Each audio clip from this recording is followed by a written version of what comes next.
ನಮಸ್ಕಾರ. ಒಂದು 2 minutes ಬರ್ತಾರೆ ಸರ್, ಬರ್ತಾರೆ.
ನಮಸ್ಕಾರ. ಎಲ್ಲರೂ ಕೇಳಿಸ್ತಾ ಇದೆಯಾ?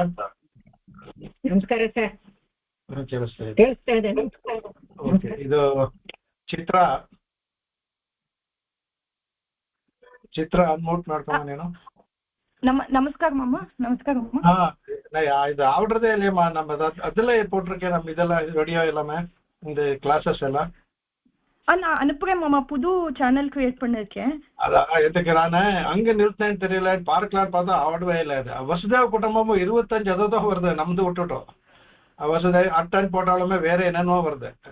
ಮೊಬೈಲ್ ஏதோ லிங்க் போட்டால் தான் ನಮ್ದು வருது, வேற இந்த கம்ப்யூட்டர்ல வருதே இல்லை. அதோ வருது, வானா சேனல் எல்லாம் வருது. அது ಹಂಗೆ ನಿಲ್ತಂದೆ. ನನಗೆ ಗ್ಯಾಪ್ ಇರ್ಕಲಿಂದ ரொம்ப நாச்சு கிளாஸ் அது கோக்கலான்ட்டோம். சங்கர பாஷு சொல்லிக்கொண்டேன்ற மாதிரி கேப் எனக்கு.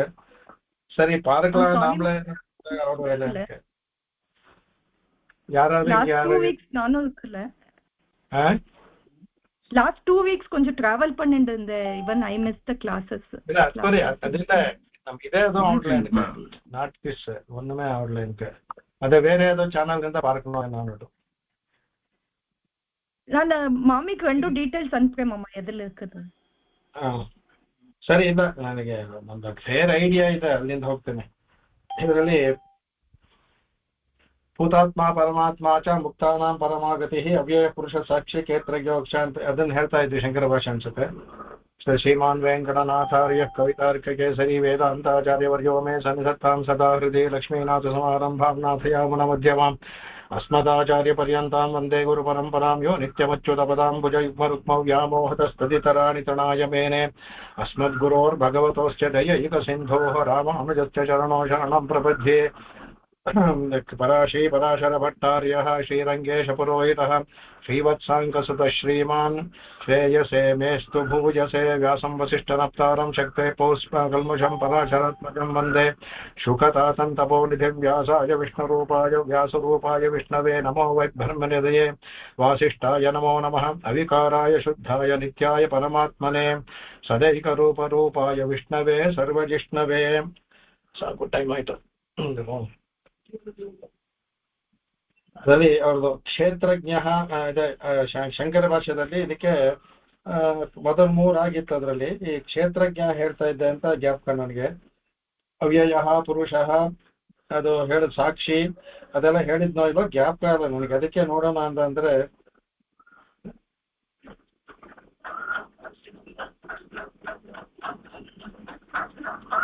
ಮುಕ್ತಾನ ಪುರುಷ ಹೇಳಬೇಕು ಅನ್ಸುತ್ತೆ. ಕರೆಕ್ಟ್, ಅಲ್ಲಿ ನಿಲ್ಸಿದ್ದೆ ಅನ್ಸುತ್ತೆ. ಪುರುಷ ಅಂದ್ರೆ ಇವರು ಪುರು ಅಂದ್ರೆ ಪುರಂ ಅಂದ್ರೆ ಇವರು ಹೇಳ್ತಾರೆ ಪುರಂ ಅಂದ್ರೆ ಶರೀರಂ ತಸ್ಮಿನ್ ಚೇತೈತಿ ಪುರುಷ. ಶರೀರದಲ್ಲಿ ಯಾರು ಮಲ್ಕೊಂಡಿದ್ದಾವ ಅಂತಾರೆ ಮಲ್ಕೊಂಡಿದ್ದ ಅದರಿಂದ ಅವನಿಗೆ ಪುರುಷ. ಪುರು ಅನ್ನೋದು ಹೃದಯದಲ್ಲಿರುವಂತಹ ಇದು ದೇಹ, ಅದು ಅದರಲ್ಲಿ ಯಾರು ಮಲ್ಕೊಂಡಿದ್ದಾನೋ ಅಂತವರಿಗೆ ಯೋಗ ನಿದ್ರೆ ಅವನಿಗೆ ಪುರುಷ ಅಂತ. ಅದಕ್ಕೆ ಹೇಳ್ತಾರೆ ನವದ್ವಾರಂ ಪುರಂ ಪುಣ್ಯಮೇತೈರ್ ಭಾವೈಹಿ ಸಮನ್ವಿತಂ ವ್ಯಾಪ್ಯ ಶೇತೆ ಮಹಾತ್ಮ ಯಸ್ತಸ್ಮಾತ್ ಪುರುಷ ಉಚ್ಯತೆ ಅಂತ ಶಾಂತಿ ಪರ್ವದಲ್ಲಿ ಬರುವ ಒಂದು ಇದನ್ನ ತೋರಿಸ್ತಾರೆ. ಅಂದ್ರೆ ಯಾರು 9 ಈ ದೇಹಕ್ಕೆ 9 ದ್ವಾರಗಳಿದೆ. ಅಷ್ಟಾಚಕ್ರ ನವದ್ವಾರ ಅಂದ್ರೆ ಶ್ರುತಿನಲ್ಲೂ ಬರುತ್ತೆ. 9 ದ್ವಾರಗಳು ಇರುವಂತಹ ಈ ದೇಹ, ಅದರಲ್ಲಿ ಅದಕ್ಕೆ ಬೇರೆ ಯಾವುದೋ ಒಂದು ನವದ್ವಾರ ಉಳ್ಳದು ಮನುಷ್ಯನ ಶರೀರ ಮಾತ್ರ ಅದು. ಅದರಿಂದ ಯಾರು ಅಲ್ಲಿ ಮಲ್ಕೊಂಡಿದ್ದಾನೋ, ಯಾವ ಮಹಾತ್ಮ ಮಲ್ಕೊಂಡಿದ್ದಾನೋ ಅದರಿಂದ ಅವನನ್ನ ಪುರುಷ ಅಂತ ಕರೀತಾರೆ ಅನ್ಬಿಟ್ಟು ಅಂತ ಅದನ್ನ ಶಾಂತಿ ಪರ್ವದಲ್ಲಿ ಅದನ್ನ ಹೇಳಿದ ಮೇಲೆ ಕಡೆಗೆ ಇನ್ನೊಂದು ಹೇಳ್ತಾರೆ ಇವರು. ಅದೇ ವ್ಯತ್ಯಸ್ತ ಆಗ್ತದೆ. ಪೂರ್ವಮೇತಿ ವಿಗ್ರಹಂ ಕೃತ್ವ ವ್ಯಕ್ತ ಉತ್ಕಾಯಿತಃ ಪುರುಷಃ ಪೂರ್ವಮೇಹಾಮಿಹ ಸಮಿತಿ. ಪುರ ಅಂದ್ರೆ ಹಿಂದೆ, ಅಂದ್ರೆ ಆದಿ. ಪುರ ಅಂದ್ರೆ ಯಾರು ಮೊದಲಿಂದ ಇದಾನೋ ಅದರಿಂದ ಪುರುಷ. ಪುರ ಅನ್ನೋದು ಹಿಂದೆ ಹೇಳೋದು. ಎಷ್ಟು ಪುರ ಅಂತ ಗೊತ್ತಿಲ್ಲ ಯಾರಿಗೂ. ಅದಕ್ಕೆ ಶ್ರುತಿನ ಕೊಟ್ಟು ಮಾಡ್ತಾರೆ. ಆರಣ್ಯಕ್ಕೆ ತಗುತ್ತೆ ಪೂರ್ವಮೇವಾಹಮಿಹ ಸಮಿತಿ ತತ್ ಪುರುಷಸ್ಯ ಪುರುಷತ್ವಂ ಅಂತ ಬರ್ತೇ ಇದಲ್ಲೇ ಬರ್ತೇ ಅದು. ಅದನ್ನ ಅರುಣದಲ್ಲಿ ಬರುವಂತ ತೋರಿಸ್ತಾರೆ. ಯಾರು ಪೂರ್ವಮೇಹ ಹಿಂದೆ ಯಾರು ಇದ್ದನೋ ಅವನು ಇದ್ದಿದ್ದರಿಂದ ಅವನಿಗೆ ತತ್ಪುರುಷಸ್ಯ ಪುರುಷತ್ವಂ, ಅವನಿಂದ ಅವನಿಗೆ ಪುರುಷತ್ವಂ ಅವನಿಗೆ ಅಂತ ಶ್ರುತಿ ಕೊಂಡಾಡುತ್ತೆ. ಅದನ್ನು ಹೇಳ್ತಾರೆ. ಅದನ್ನು ಹೇಳ್ತಾನೆ. ಅಥವಾ ಇನ್ನೊಂದು ಕೊಡ್ತಾರೆ, ಪುರುಷು ಉತ್ಕರ್ಷಶಾಲಿಷು ಸತ್ವೇಶು ಅಂತೂ ಕೊಡ್ತಾರೆ. ಅದಕ್ಕೆ ಅಂದ್ರೆ ಉತ್ಕರ್ಷಶಾಲಿಷು ಎಲ್ಲ ಜೀವ ಅಂದ್ರೆ ಅಂದ್ರೆ ಒಂದು ಚಲನವಲನ ಕೂಡಿದಂತ ಯಾವ್ಯಾವ ಜೀವಾತ್ಮ ಇದೆಯಲ್ಲೋ ಅದರಲ್ಲೆಲ್ಲ ಯಾರಿದಾನೋ ಅದರಿಂದ ಅವನು ಪುರುಷ ಅಂದ್ಬಿಟ್ಟು ಅದನ್ನ ಕೊಡ್ತಾರೆ. ಅದಕ್ಕೆ ಅಂದ್ರೆ ಪುರುಷು ಅನ್ನೋದಕ್ಕೆ ಉತ್ಕರ್ಷಶಾಲಿಷು ಅನ್ನೋ ಅರ್ಥ ಬರುತ್ತೆ. ಚೇತನವನ್ನು ಉಂಟಾ ಮಾಡ್ತಾನಲ್ಲ ಅದರಿಂದ ಉತ್ಕರ್ಷಶಾಲಿಷು, ಅದರಿಂದ ಸತ್ವೇಶ ಅದರಿಂದ ಕೊಡ್ತಾರೆ. ಇಲ್ಲ ಅಂತಾರೆ ಇದು ಪರಾಶರ ಭಟ್ಟ ಹೇಳಿದಂಗೆ ಇನ್ನೊಂದು ಅದನ್ನು ಮಾಡ್ತಾರೆ.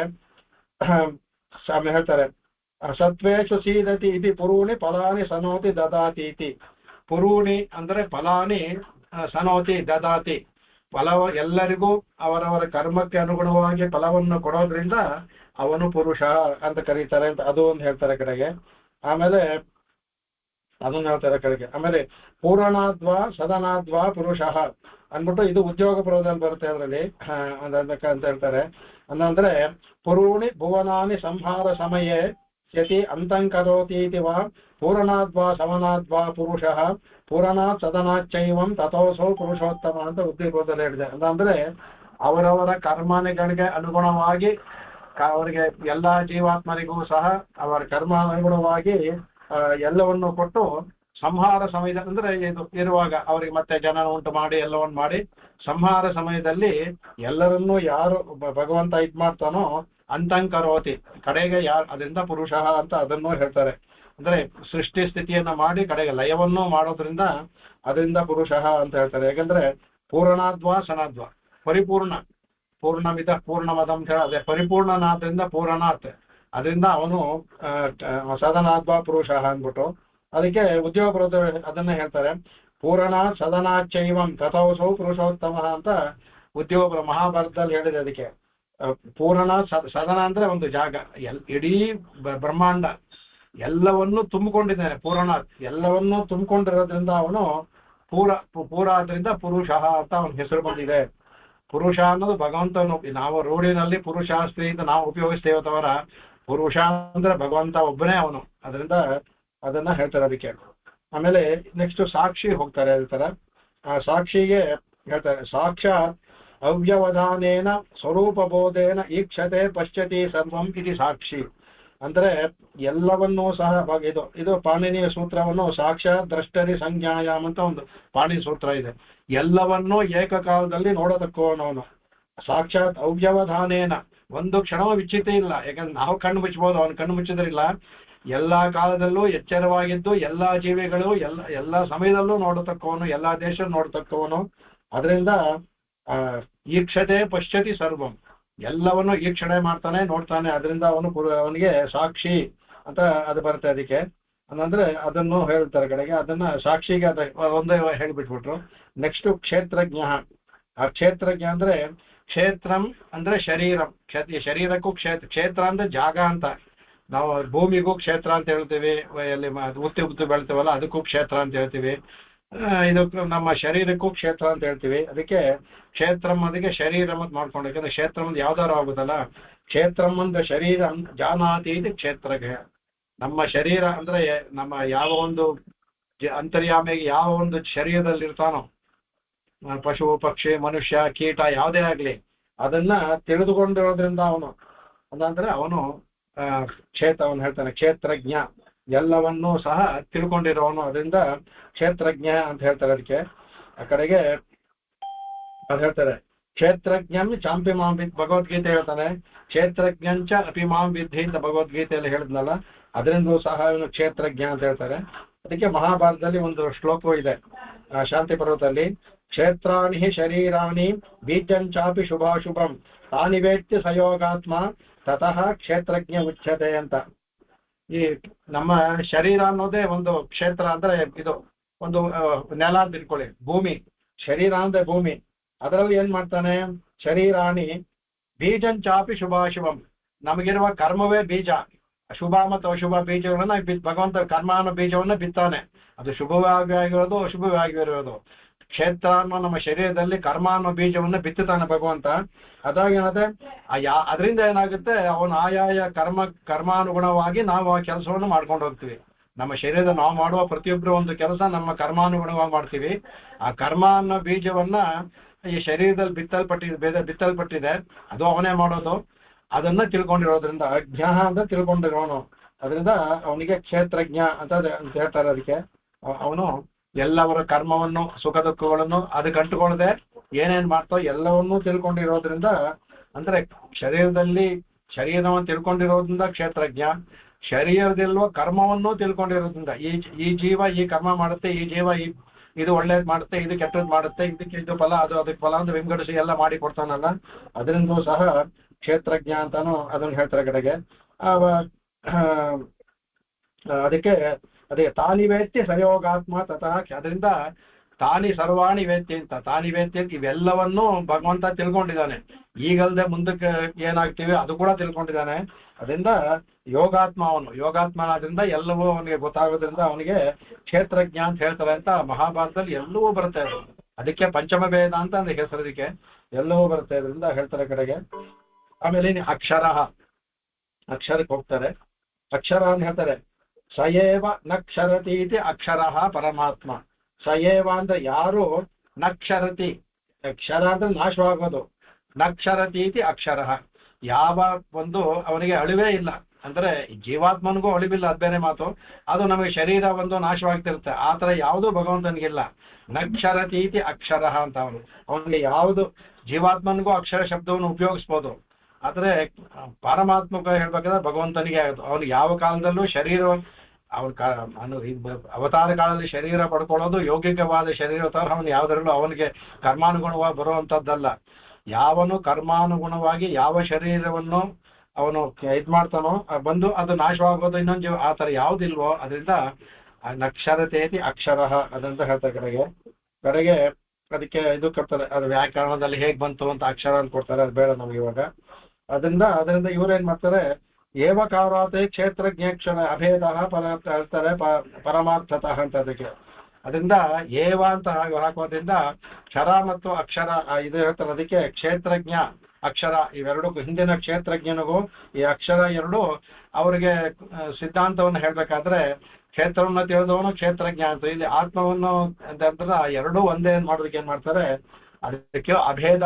ಅದರಿಂದ ಕ್ಷೇತ್ರಜ್ಞ ಮತ್ತು ಈ ಅಕ್ಷರ ಎರಡು ಅಭೇದವಾದ್ರಿಂದ ತತ್ವಮಸಿ ತರ ಅನ್ಬಿಟ್ಟು ನೀನೇ ಆಗಿದ್ಯಾ ಅಂತ ಹೇಳೋತರ ಅನ್ಬಿಟ್ಟು ಅವ್ರ ಸಿದ್ಧಾಂತವನ್ನು ವ್ಯಕ್ತಿಗತದಲ್ಲಿ ಸೇರ್ಕೋತಾರೆ. ಅದರಿಂದ ಈ ಭೇದ ಅನ್ನೋದು ವ್ಯಾವಹಾರಿಕ ಅನ್ಬಿಡ್ತಾರೆ ಅವರು. ಈ ಲೋಕದಲ್ಲಿ ಭೇದ ಕಾಣುತ್ತೆ, ಒಪ್ಕೊಳ್ತಾರೆ, ಅದು ವ್ಯಾವಹಾರಿಕ. ಪಾರಮಾರ್ಥಿಕವಾಗಿ ಒಂದೇ ಅಂತ ಶಂಕರರು, ವ್ಯಾವಹಾರಿಕವಾಗಿ ಜೀವಾತ್ಮ ಪರಮಾತ್ಮ ಎರಡು ಇಲ್ಲದೆ ಇದ್ರೆ ಇದು ಯಾವುದೋ ಹೇಳಕ್ಕಾಗಲ್ಲ.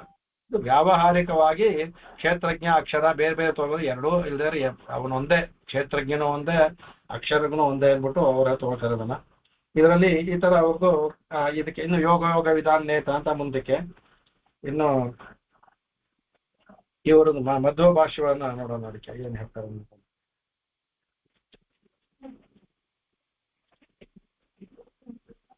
ಭೂತಾತ್ಮ ಅನ್ನೋದಕ್ಕೆ ಭೂತಃ ಅಂತ ನಿರ್ದೋಷ ಆತ್ಮ ಸ್ವರೂಪಂ ದೇಹಂ ಯಶ್ಚ ಸಹ ಭೂತಾತ್ಮ.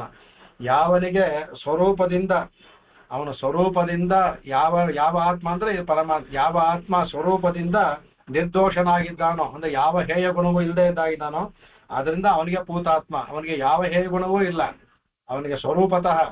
ಜೀವಾತ್ಮನಿಗೆ ಸ್ವರೂಪತಃ ಇಲ್ಲದೆ ಇದ್ರು ಪ್ರಕೃತಿ ಮಂಡಲಿಂದ ಬಂದಿರಿಂದ ಹೇಯ ಗುಣಗಳು ಬರುತ್ತೆ ನಮಗೆ. ಆದ್ರೆ ಭಗವಂತನ ಯಾವುದೂ ಇಲ್ಲ, ಅದರಿಂದ ಅವನು ಭೂತಾತ್ಮ ಅಂತ ಹೇಳ್ತಾರೆ ಕಡೆಗೆ. ಅದಕ್ಕೆ ಆಮೇಲೆ ಹೇಳ್ತಾರೆ ಅವನು ಅದನ್ನ ಇವರು ಅನೇಕ ಶ್ರುತಿಗಳನ್ನ ಕೋಟ್ ಮಾಡ್ತಾರೆ ಇವರು. ನಿರನಿಷ್ಠೋ ನಿರವಧ್ಯ ಸದೇಹ ಸುಖ ಗಂಧಶ್ಚ ಜ್ಞಾನವಾಹ ಸತ್ಪರಾಕ್ರಮ ಜ್ಞಾನ ಸುಖ ಸಹ ವಿಷ್ಣು ಪರಮಾಕ್ಷರ ಯದಾತ್ಮಕೋ ಭಗವಾನ್ ತದಾತ್ಮಿಕ ವ್ಯಕ್ತಿ. ಅಂದ್ರೆ ಇದೆಲ್ಲ ಕೋಟ್ ಮಾಡಿದ್ದಾರೆ. ಕೆಲವೆಲ್ಲ ನಮಗೆ ಸಿಗ್ತಾ ಇಲ್ಲ, ಅದು ಅವ್ರು ಯಾವ ಶ್ರುತಿಯಿಂದ ಯಾವ ಕೋಟ್ ಮಾಡ್ತಾ ಇದಾರೆ ಅಂತ ನಮಗೆ ಕೆಲವು ಹೇಳ್ತಾರೆ ಅದು. ಬಟ್ ಅವ್ರಿಗೆ ಹೇಳಿದ್ರಿಂದ ಯಾವುದೋ ಒಂದು ಇದೆ, ಅದು ನಮಗೆ ಸಿಗದೆ ಇರ್ಬೋದು. ಇದೆಲ್ಲವೂ ಸಹ ಅವನು ವಿಷ್ಣುವೇ ಪರಮಾನ ಅಕ್ಷನಾದವನು ಅಂದ್ಬಿಟ್ಟು ಭೂತ ಅಂತ ತಗೊಳ್ತಾರೆ. ಆಮೇಲೆ ಭೂತಶ್ಚ ಅಸೋ ಆತ್ಮ ಚ ಭೂತಾತ್ಮ, ಇದು ಎಲ್ಲರೂ ಹೇಳಿದ್ದೆ. ಯಾರ ಆತ್ಮ ಭೂತವ ಅಂದ್ರೆ ಸ್ವಲ್ಪವೂ ಕಲ್ಮಶವಿಲ್ಲವೋ ಅದರಿಂದ ಭೂತಾತ್ಮ. ಕಲ್ಮಶ ಇದ್ದು ಆಮೇಲೆ ಕಲ್ಮಶ ಹೋಗಿಸ್ಕೊಂಡು ನಮ್ಮ ಮುಕ್ತಾತ್ಮ ತರ ಆ ತರ ಇಲ್ಲ, ಅವನು ಯಾವಾಗ್ಲೂ ಕಲ್ಮಶ ಇಲ್ಲ. ಅದಕ್ಕೆ ಭೂತಶ್ಚ ಅಸೋ ಆತ್ಮ, ಯಾವಾಗ್ಲೂ ಭೂತವಾಗೇ ಇರುತ್ತೆ, ಅದರಿಂದ ಭೂತಾತ್ಮ. ಜೀವನಿಗೆ ನಾವು ಹೇಳಕ್ಕೆ ಬರಲ್ಲ, ಯಾಕೆಂದ್ರೆ ನಾವು ಕಲ್ಮಶಗೊಂಡು ಅದನ್ನ ಮಲಿನವನ್ನು ಹೋಗ್ಲಾಡಿಸ್ಕೊಂಡು ಆಮೇಲೆ ನಾವು ಭೂತಾತ್ಮರಾಗ್ತೀವಿ. ಅವರು ಭಗವಂತ ಸ್ವಾಭಾವಿಕವಾಗಿ ಸ್ವರೂಪತಃ ಭೂತಾತ್ಮ. ಅದಕ್ಕೆ ಆಮೇಲೆ ಅತತತ್ವಾಚ ಮಾತೃತ್ವಾತೆ ಆತ್ಮೇವಿ ಪರಮೋ ಹರಿಹಿ ಅನ್ಬಿಟ್ಟು ಅಂತ ಅದನ್ನ ಹೇಳ್ತಾರೆ. ಎಲ್ಲವೂ ಸಹ ಭಗವಂತನ ಹೇಳ್ಬೇಕಾದ್ರೆ ಎಲ್ಲವೂ ಸಹ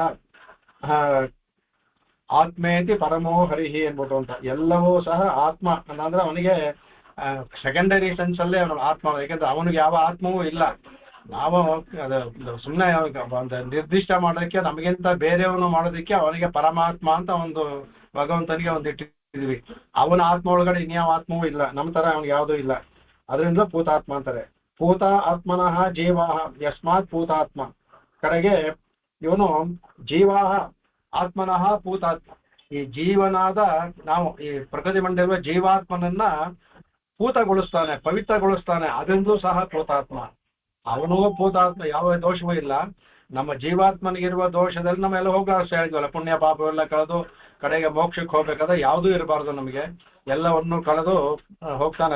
ಅದಕ್ಕೆ ಪುಣ್ಯ ಪಾಪೇ ವಿಧೂಯ ಅಂತ ಹೇಳಿದ ಶ್ರುತಿಯಲ್ಲಿ ಬರ್ತಾರೆ. ಪುಣ್ಯ ಪಾಪ ಎರಡನ್ನು ಒದರ್ಕೊಂಡ್ಬಿಟ್ಟು ಈ ಜೀವಾತ್ಮ ಮೋಕ್ಷಕ್ಕೆ ಹೋಗುತ್ತೆ ಅಂತ ಶ್ರುತಿ ಹೇಳೋ ತರ ಅದೆಂದು ಸಹ ಅವನಿಗೆ ಭೂತಾತ್ಮ. ಅವನು ಭೂತಾತ್ಮ, ಜೀವಾತ್ಮವನ್ನು ಶುದ್ಧಿಗೊಳಿಸೋದ್ರಿಂದ ಅವನು ಅದಕ್ಕೂ ಭೂತಾತ್ಮ ಅಂತ ಹೇಳ್ತಾರೆ. ಕಡೆಗೆ ಅವ್ರದ್ದು ಯಾವ್ದೋ ಒಂದು ಶ್ಲೋಕ ನಮಗ್ ಬೇಡ, ಅದು ಅವ್ರು ಯಾವ್ದೋ ಆಚಾರ್ಯ ಹೇಳಿದ ಒಂದು ಶ್ಲೋಕ ಕೋಟ್ ಮಾಡ್ತಾರೆ, ಅದು ಬೇಡ. ಆಮೇಲೆ ಪರಮಾತ್ಮ ಹೇಳ್ತಾರೆ. ಪರಮಾತ್ಮ ಏನಂದ್ರೆ ಪರಮಶ್ಚ ಅಸೋ ಆತ್ಮ ಚ ಪರಮಾತ್ಮ. ಆ ಭೂತಾತ್ಮನಿಗೆ ಪರಮಾತ್ಮನಿಗೆ ವ್ಯತ್ಯಾಸ ಇಲ್ಲ ಅಂದ್ರೆ ಸ್ವಲ್ಪ ಅದರಲ್ಲಿ ಯಾವ ಗುಣವೂ ನಿರ್ದೋಷವೂ ಇಲ್ಲ, ದೋಷವೂ ಇಲ್ಲ ಅಂತ ಹೇಳೋದಕ್ಕೆ ಬಂದಿದ್ದು ಭೂತಾತ್ಮ. ಅದು ಭೂತಾತ್ಮ ಎಲ್ಲವೂ ಭಗವಂತನಿಗೆ ಸಂಬೋಧನೆ ತಾನೆ. ಯಾವ ಕಾಲದಲ್ಲೂ ಅವನಿಗೆ ದೋಷವಿಲ್ಲ, ನಿರ್ದೋಷ ಅಂತ ಹೇಳೋದಕ್ಕೆ ಭೂತಾತ್ಮ ಬಂತು. ಇಲ್ಲಿ ಪರಮಾತ್ಮ ಪರಮಶ್ಚ ಅಸೋ ಆತ್ಮ ಚ ಪರಮಾತ್ಮ. ಅವನು ಆತ್ಮಗಳಲ್ಲೇ ಪರಮ. ನಾವು ಜೀವಾತ್ಮಗಳಲ್ಲೇ ಎಲ್ಲಾ ಜೀವಾತ್ಮಗಿಂತ ಉಚ್ಚ, ದೇವತೆಗಳೇ ಆಗ್ಲಿ ಮನುಷ್ಯರೇ ಯಾವುದೇ ಆಗ್ಲಿ ಎಲ್ಲಕ್ಕಿಂತ ಉಚ್ಚನಾಗಿರೋದ್ರಿಂದ ಪರಮ, ಎಲ್ಲಕ್ಕಿಂತ ಮೇಲಿರೋದ್ರಿಂದ ಅವನು ಪರಮಾತ್ಮ ಅಂತ ಹೇಳ್ತಾರೆ ಕಡೆಗೆ. ಅದಕ್ಕೆ ಅವಾಗ ಅದಕ್ಕೆ ಹೇಳ್ತಾರೆ ಅವನಿಗೆ ಆಗ್ನೇಯ ಶ್ರುತಿನಲ್ಲಿ ಒಂದು ಬರುತ್ತೆ, ಅದನ್ನ ಇಲ್ಲಿ ತುಂಬಾ ಚೆನ್ನಾಗಿ ಕೊಟ್ಟು ಮಾಡ್ತಾರೆ ಅವರು. ಅತಕಸ್ಮಾತ್ ಉಚ್ಯತೆ ಪರಮಾಹಿತಿ. ಅವರಿಗೆ ಭಗವಂತನಿಗೆ ಯಾವ ಕಾರಣಕ್ಕೆ ನೀವು ಪರಮ ಅಂತ ಹೇಳ್ತೀರಾ ಉಚ್ಯತೆ ಅಂದ್ಬಿಟ್ಟು ಅವರೇ ಪ್ರಶ್ನೆ ಹಾಕೊಂಡು, ಶ್ರುತಿ ಪ್ರಶ್ನೆ ಹಾಕೊಡುತ್ತೆ. ಅತ ಅಕಸ್ಮಾತ್ ಉಚ್ಯತೆ ಪರಮಃ, ಯಾವ ಕಾರಣಕ್ಕೆ ಅವನಿಗೆ ಪರಮ ಅಂತ ಹೇಳ್ತೀರಾ ಅಂತ ಪ್ರಶ್ನೆ ಹಾಕೊಡುತ್ತೆ. ನೀವು ಪರಮಾತ್ಮ ಎಲ್ಲಕ್ಕಿಂತ ಹೇಳ್ಬಿಟ್ರಿ, ಯಾವ ಕಾರಣಕ್ಕೆ ಹೇಳ್ತೀರಿ ಅಂತ ಹೇಳ್ತಾರೆ ಮಾಡ್ಬಿಟ್ಟು ಹೇಳ್ತಾರೆ. ಅದೇ ಯಾಕೆಂದ್ರೆ ಪರಮೇ ಕೇತೆ ನಾಮರೂಪೇ ವ್ಯಾಕ್ರಿಯತೆ ತಸ್ಮಾತ್ ಏನಮಾಹು ಪರಮಃ ಇತಿ. ಭಗವಂತ ಅವನು ಹೇಳ್ತಾನೆ, ಅವನು ತಾನೇ ಅವನು ಹೇಳ್ತಾನೆ ಸದ್ವಾ ಇದಮಗ್ರ ಆಸೀತ್ ಬರುತ್ತೆ, ಸದೇವ ಸೋಮಮಗ್ರ ಆಸೀತ್ ಅಂದ ತದೈಕ್ಷತ ತಸ್ಮಾತ್. ಅವಾಗ ಅವನು ಹೇಳ್ತಾನೆ ಭಗವಂತ ನಾಮರೂಪ ವ್ಯಾಕರವಾಣಿ ಅಂದ್ಬಿಟ್ಟು ಅವನು ಭಗವಂತನ ಹೇಳ್ತಾನೆ. ಸೃಷ್ಟಿಯನ್ನು ಮಾಡಿ ಒಂದು ನಾಮ ಒಂದು ರೂಪವನ್ನ ಒಂದು ವ್ಯಾಕರಣವಾಣಿ ಒಂದು ಹೆಸರು ಕೊಡ್ತಾನೆ. ಇದು ಮನುಷ್ಯ, ದೇವರು, ಪಶು ಪಕ್ಷಿಗಳು, ಅದು ಇದು ಒಳಗಡೆ ಬೇರೆ ಬೇರೆ ಹೆಸರು ಬರ್ಬೋದು. ಆ ಜಾತಿಗೆ ಎಲ್ಲವೂ ನಾಮರೂಪ ವ್ಯಾಕರವಾಣಿ ಅದನ್ನ ಹೇಳ್ತಾರೆ. ಪರಮೇಹಿ ಏತೆ ನಾಮರೂಪೇ ವ್ಯಾಕ್ರಿಯತೆ. ಸೃಷ್ಟಿಯನ್ನು ಮಾಡಿ ಇವರು ಮನುಷ್ಯರು, ದೇವರು, ಇವರು ಪಶು ಪಕ್ಷಿ ಇದೆಲ್ಲ ಹೆಸರು ಕೊಟ್ಟು ಮಾಡ್ತಾನಲ್ಲ, ಅದರಿಂದ ನಾಮರೂಪವನ್ನ ವ್ಯಾಕ್ರಿಯತೆ ತಸ್ಮಾತ್ ಏನಮಾಹೋ ಪರಮಾತ್ಮ. ಅದರಿಂದ ಎಲ್ಲ ಪರಮಾತ್ಮ. ಸೃಷ್ಟಿಯನ್ನು ಮಾಡಿ ಎಲ್ಲಕ್ಕೂ ಹೆಸರನ್ನು ಇಟ್ಟು ಮಾಡ್ತಾನಲ್ಲ, ಅದರಿಂದ ಪರಮಾತ್ಮ ಅಂತ ಹೇಳ್ತಾರೆ ಕಡೆಗೆ. ಆಮೇಲೆ ಇದನ್ನು ಹೇಳ್ತಾರೆ ಕಡೆಗೆ, ಅವನು ಎಲ್ಲರಿಗೂ ಸಹ ಪರಮವಾದ ಆನಂದವನ್ನ ಕೊಡ್ತಾನಲ್ಲ, ಅದರಿಂದ ಪರಮಾತ್ಮ ಅಂತ ಹೇಳ್ತಾರೆ. ಅದಕ್ಕೆ ಆನಂದಾನುಭವತ್ವಾಚ ನಿರ್ದೋಷತ್ವಾಚ ಭಣ್ಯತೆ ನಿತ್ಯವಾಚ್ಯ ತಥಾ ಆತ್ಮ ಇತಿ ವೇದಾಭಿಃ ಈಶ್ವರಃ. ಕಡೆಗೆ ಅವನು ಆನಂದ ಯಾವಾಗಲೂ ಆನಂದ ಅನುಭವಿಸ್ತಾನೆ, ಮುಕ್ತರಿಗೂ ಸಹ ಅದೇ ಆನಂದವನ್ನ ಕೊಡ್ತಾನೆ ಅವನು. ಆಮೇಲೆ ನಿರ್ದೋಷತ್ವಾಚ, ಅವನಿಗೆ ಅವನ ಆನಂದದಲ್ಲಿ ಯಾವ ದೋಷವೂ ಇಲ್ಲ, ನಿರ್ದೋಷವಾದಂತ ಅವನ ಎಲ್ಲ ಗುಣಗಳು ನಿರ್ದೋಷವಾದದ್ದೇ. ಆತರ ಭಣ್ಯತೆ ವರ್ಣಿಸಲ್ಪಟ್ಟಿದೆ. ಆಮೇಲೆ ನಿತ್ಯತ್ವಾಚ, ಅವರು ನಿತ್ಯ ಯಾವಾಗಲೂ ಇದ್ದೇ ಇರ್ತದೆ. ಅದಕ್ಕೆ ತಥಾ ಆತ್ಮೇತಿ ವೇದವಾದಿಭಿ ಈಶ್ವರ ಇತಿ ಅಂದ್ಬಿಟ್ಟು, ಅದರಿಂದ ವೇದವನ್ನು ಕಲ್ತು ವೇದವಿತ್ತುಗಳು ಎಲ್ಲರೂ ಸಹ ಅದರಿಂದ ಆ ಆ ಈಶ್ವರನ್ನ ಪರಮಾತ್ಮ ಅಂತ ಕರೀತಾರೆ ಅಂದ್ಬಿಟ್ಟು ಅದನ್ನ ಹೇಳ್ತ ಕಡೆಗೆ. ಆಮೇಲೆ ಇನ್ನು ಹೇಳ್ತಾರೆ ಪರಹ ಅಂದ್ರೆ ಶತ್ರು, ಪರ ಅಂದ್ರೆ ಇದು ಅದಕ್ಕೆ ಪರಮರ್ಧನ ಅಂತ ಹೇಳ್ತೀವಲ್ಲ, ಪರಾಮರ್ಧನ ಅಂದ್ರೆ ಪರಹ ಅಂದ್ರೆ ಶತ್ರು ಅಂತ ಆಗುತ್ತೆ. ಶತ್ರು ಮೀಯತೆ ಹಿಂಸತೆ ಏನೈತಿ ಪರಮಾತ್ಮ.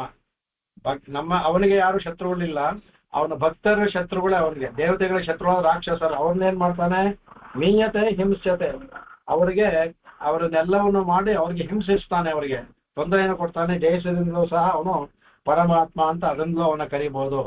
ದೇವತೆಗಳು ಅಂದ್ರೆ ಭಕ್ತರ ಶತ್ರುಗಳನ್ನ ಅವರನ್ನ ಹಿಂಸಿ ಅವರ ಮಾಡಿ ಪರಾಭವಗೊಳಿಸ್ತಾನಲ್ಲ, ಅದರಿಂದಲೂ ಸಹ ಪರಮಾತ್ಮ ಅನ್ಬಿಟ್ಟು ಕಡೆಗೆ ಇನ್ನೊಂದು ಅದ್ಭುತವಾಗಿ ಹೇಳ್ತಾರೆ. ಇದು ನಮ್ಮ ಪರಾಶರ ಭಟ್ ಹೇಳ್ಬೇಕಾಗಿತ್ತು, ಆದ್ರೆ ಅವ್ರು ಹೇಳ್ತಾರೆ ಪರಾಚಸ ಮಾಚ ಪರಮ ಅಂದ್ರೆ ಮಾ ಅಂದ್ರೆ ತಾಯಿ, ಮಾ ಅಂದ್ರೆ ತಾಯಿ. ಮಾ ಅಂದ್ರೆ ಎರಡು ನಿಷೇಧವೂ ಆಗುತ್ತೆ, ಬೇಡ ಅಂತನೂ ಆಗುತ್ತೆ. ಮಾ ಅಂದ್ರೆ ತಾಯಿಗೆ, ಮಾ ರಮಾ ಮಂಗಳ ದೇವತೆ, ಅದಕ್ಕೆ ಅವಳಿಗೆ ಮಾ ಅನ್ನೋದು ತಾಯಿ ಹೆಸರು. ಹೇಳ್ತಾರೆ ಪರಮಚಸ ಮಾ ಅಂದ್ರೆ ಅದಕ್ಕೆ ಪರಮ, ಅದರಿಂದ ಹಾಕಿದ್ದು ಸ ಪರಮ ರಮ. ಎಲ್ಲ ಇದರಲ್ಲೂ ಸಹ ಪರಗಳು ಎಲ್ಲ ಇದಕ್ಕಿಂತ ಉತ್ತಮಳಾದವಳು ಸಾ ಅಂದ್ರೆ ಅವಳು ಯಾರಪ್ಪ ಅಂದ್ರೆ ಲಕ್ಷ್ಮಿ. ಅದರಿಂದ ಅವಳಿಗೆ ರಮಾ ಅಂತ ಬಂತು. ರಮಾ ಅಂತ ಯಾಕೆಂದ್ರೆ ಅವಳು ಪರಮಳಾದ್ರಿಂದ ರಮಾ ಅಂತ ಬಂತು ಅಂತ ಹೇಳ್ತಾರೆ. ಅದಕ್ಕೆ ತಸ್ಯ ಆತ್ಮಾಪತಿ ಪರಮಾತ್ಮ, ಅವಳ ಲಕ್ಷ್ಮಿಗೆ ಅಂತಹ ಲಕ್ಷ್ಮಿಗೆ ಪತಿಯಾದ್ರಿಂದ ರಮಾಪತಿ ಆದ್ರಿಂದ ಪರಮ, ರಮಾಪತಿ ಆದ್ರಿಂದ ಅವಳಿಗೆ ಪರಮ ಅಂತ ಇವರು ತುಂಬಾ ಅದ್ಭುತವಾಗಿ ವ್ಯಾಖ್ಯಾನ ಮಾಡ್ತಾರೆ. ಅದನ್ನ ಪರಮಾತ್ಮ ಅಂತ ಕರೀತಾರೆ. ಅಂದ್ರೆ ಶ್ರೀಮನ್ನಾರಾಯಣನ ಪರಮ ಅಂದ್ರೆ ಶ್ರೀಮನ್ನಾರಾಯಣ ಅಂತ ಇವರು ಮಾಡ್ತಾರೆ ಕಡೆಗೆ. ಅವನಿಗೆ ಅವಳು ಅತ್ಯಂತ ಉತ್ತಮಿ, ಪರ ಅಂದ್ರೆ ಎಲ್ಲರಿಗಿಂತ ಉತ್ತಮಿ, ದೇವತೆಗಳಿಗೆ ಎಲ್ಲಾಗಿಂತ ಉತ್ತಮಿ ಆದವಳು. ಅದರಿಂದ ಅವಳು, ಅದರಿಂದ ಪರಮ, ಅವಳ ಪರಮ, ಅವಳ ಪತಿ ಆದ್ರೆ ಪರಮಾತ್ಮ ಅಂದ್ರೆ ಅವಳ ಆತ್ಮ ಅಂದ್ರೆ ಅವಳನ್ನ ಕೈ ಹಿಡಿದ್ರಿಂದ ಅವನಿಗೆ ಪರಮಾತ್ಮ ಅಂತ ಬಂದ್ಬಿಡ್ತು ಕಡೆಗೆ.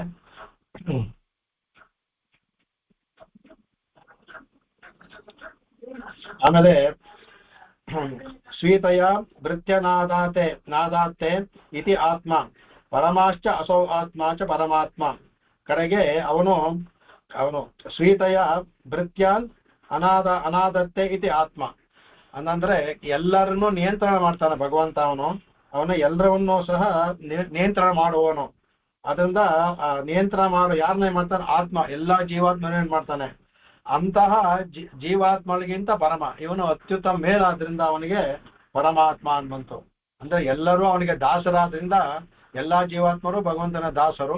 ಆ ದಾಸರಿಗೆ ಒಡೆಯನಾದ್ರಿಂದ ಪರಮಾತ್ಮ. ವ್ಯತ್ಯಾಸ ತಿಳಿಸ್ಬೇಕಲ್ಲ, ಇವನು ಆತ್ಮ ಅವನು ಆತ್ಮ ಅಂತ ವ್ಯತ್ಯಾಸ ಅಂತ. ಇವನು ಬರೀ ಆತ್ಮ, ಜೀವಾತ್ಮ, ಅವನು ಪರಮಾತ್ಮ ಅಂತ ಅದು ಕೊಡ್ತಾರೆ ಕಡೆಗೆ.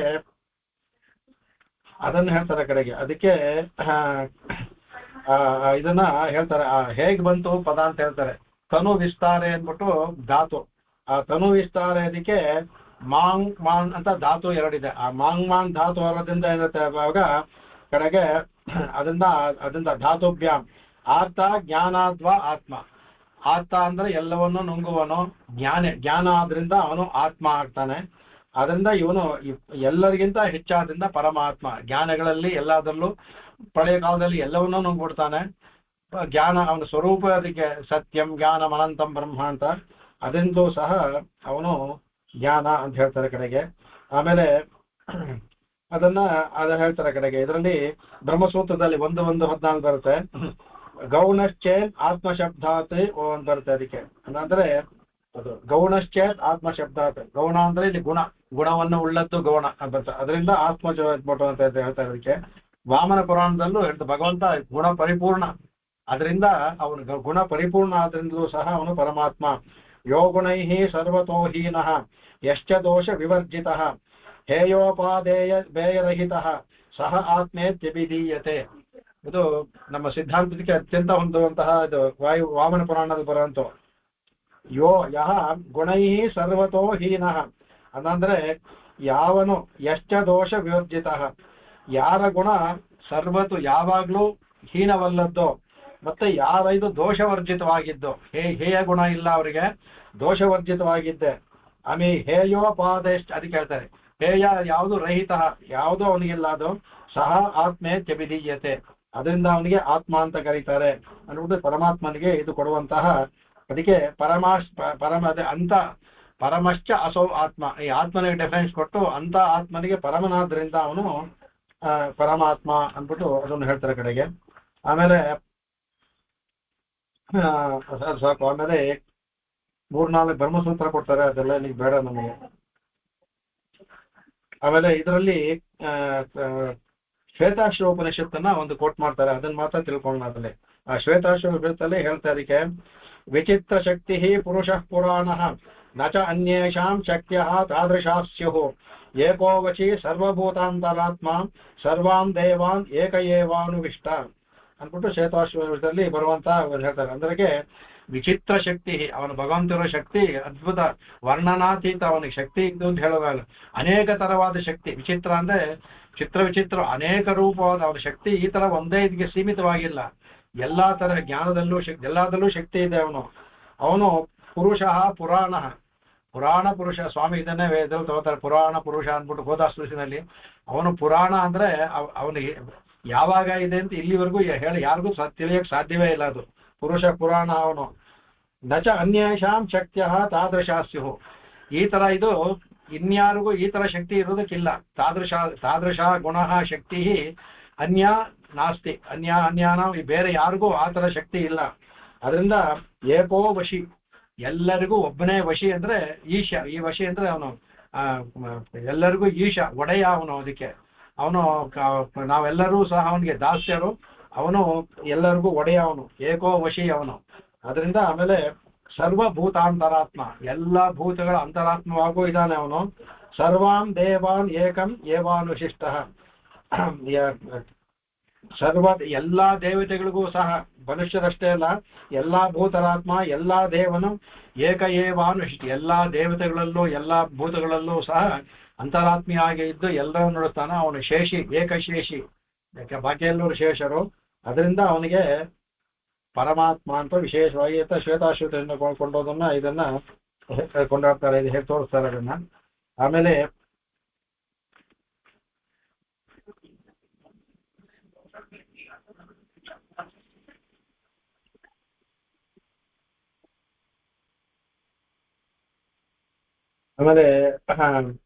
ಇದಿಷ್ಟು ಇನ್ನು ಸುಮಾರು ಇನ್ನೇನು ಹೇಳ್ಕೊಂಡ್ ಬರ್ತಾರೆ. ಆಮೇಲೆ ಬ್ರಹ್ಮೇತಿ ಪರಮಾತ್ಮ ಇತಿ ಭಗವಾನ್ ಇತಿ ಶಬ್ದತೆ ಅಂದ್ಬಿಟ್ಟು ಅವರು ಇದರಲ್ಲಿ ಪರಮಾತ್ಮ ಹೇಳ್ಬೇಕಾದಂದ್ರೆ ಬ್ರಹ್ಮಸೂತ್ರದಲ್ಲಿ ಹೇಳ್ಬೇಕಾದ್ರೆ ಬ್ರಹ್ಮೇತಿ ಪರಮಾತ್ಮ ಇತಿ ಭಗವಾನ್ ಇತಿ ಶಬ್ದತೆ. ಬ್ರಹ್ಮ ಅಂದ್ರೆ ಬೃಹತ್ ಆದದ್ದು ಅಂತ, ಯಾವುದು ಬೃಹತ್ ಆದತ್ತೋ ಅದರಿಂದ ಪರಮಾತ್ಮನಿಗೆ ಭಗವಾನ್ ಅಂತ, ಭಗವಾನ್ 6 ಗುಣಗಳು ಅಂತ ಆಯ್ತಂತ ಇತಿ ಶಬ್ದತೆ ಅಂತ ಪರಮಾತ್ಮ ಅಂತ ಭಗವಂತನ ಕರೆಯಲ್ಪಡುತ್ತೆ ಅಂತ ಅವರು ವೇದ ಅವರು ಬ್ರಹ್ಮಸೂತ್ರದಲ್ಲಿ ವ್ಯಾಖ್ಯಾನ ಮಾಡಬೇಕಾದ ಅಂದ್ರೆ ಇದನ್ನ ಹೇಳಿದ್ದಾರೆ ಮಾಧ್ವರು, ಅದನ್ನ ತೋರಿಸ್ಕೊಡ್ತಾರೆ ಅವರು. ಆಮೇಲೆ ಭಗವದ್ಗೀತೆಯಲ್ಲೂ ಸಚ್ಚದಾನ ಮುನಯ ಜೈನ ವೈರಾಗ್ಯ ಯುಕ್ತಿಯ ಪಶ್ಚಾತ್ಮನ್ ಆತ್ಮನಿ ಚಾತ್ಮಾನಂ ಭಕ್ತ್ಯಾ ಶ್ರುತಿ ಗೃಹೀತಯ ಅನ್ಬಿಟ್ಟು ಅಂತ ಇದನ್ನು ಸಹ ಭಗವದ್ಗೀತೆಯನ್ನು ಒಂದೇ ಅಧ್ಯಾಯದಲ್ಲಿ ಭಗವಂತ ಹೇಳ್ತಾನೆ. ಕಡೆಗೆ ಯಾರು ಅಂದ್ರೆ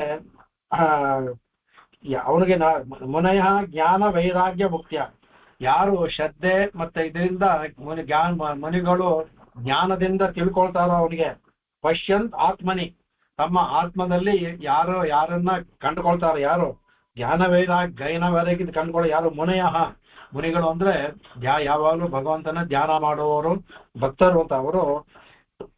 ಆಮೇಲೆ ಶ್ರುತಿ ಗೃಹೀತಯ, ಶ್ರುತಿಯಲ್ಲಿ ಹೇಳಲ್ಪಟ್ಟಂತ ಭಗವಂತನನ್ನ ಮನಸ್ಸಿನಲ್ಲಿ ಅವರು ಅವರು ತಮ್ಮ ಆತ್ಮದಲ್ಲಿ ಕಂಡುಕೊಳ್ಳೋದ್ರಿಂದ ಪರಮಾತ್ಮ ಅಂತ ಅವ್ರಿಗೂ ಹೇಳ್ತಾರೆ. ಯೋಗಿಗಳು ಸಹ ಪರಮಾತ್ಮ ಅಂತ ಹೇಳ್ತಾರೆ ಅಂತ ಹೇಳ್ತಾರೆ ಕಡೆಗೆ.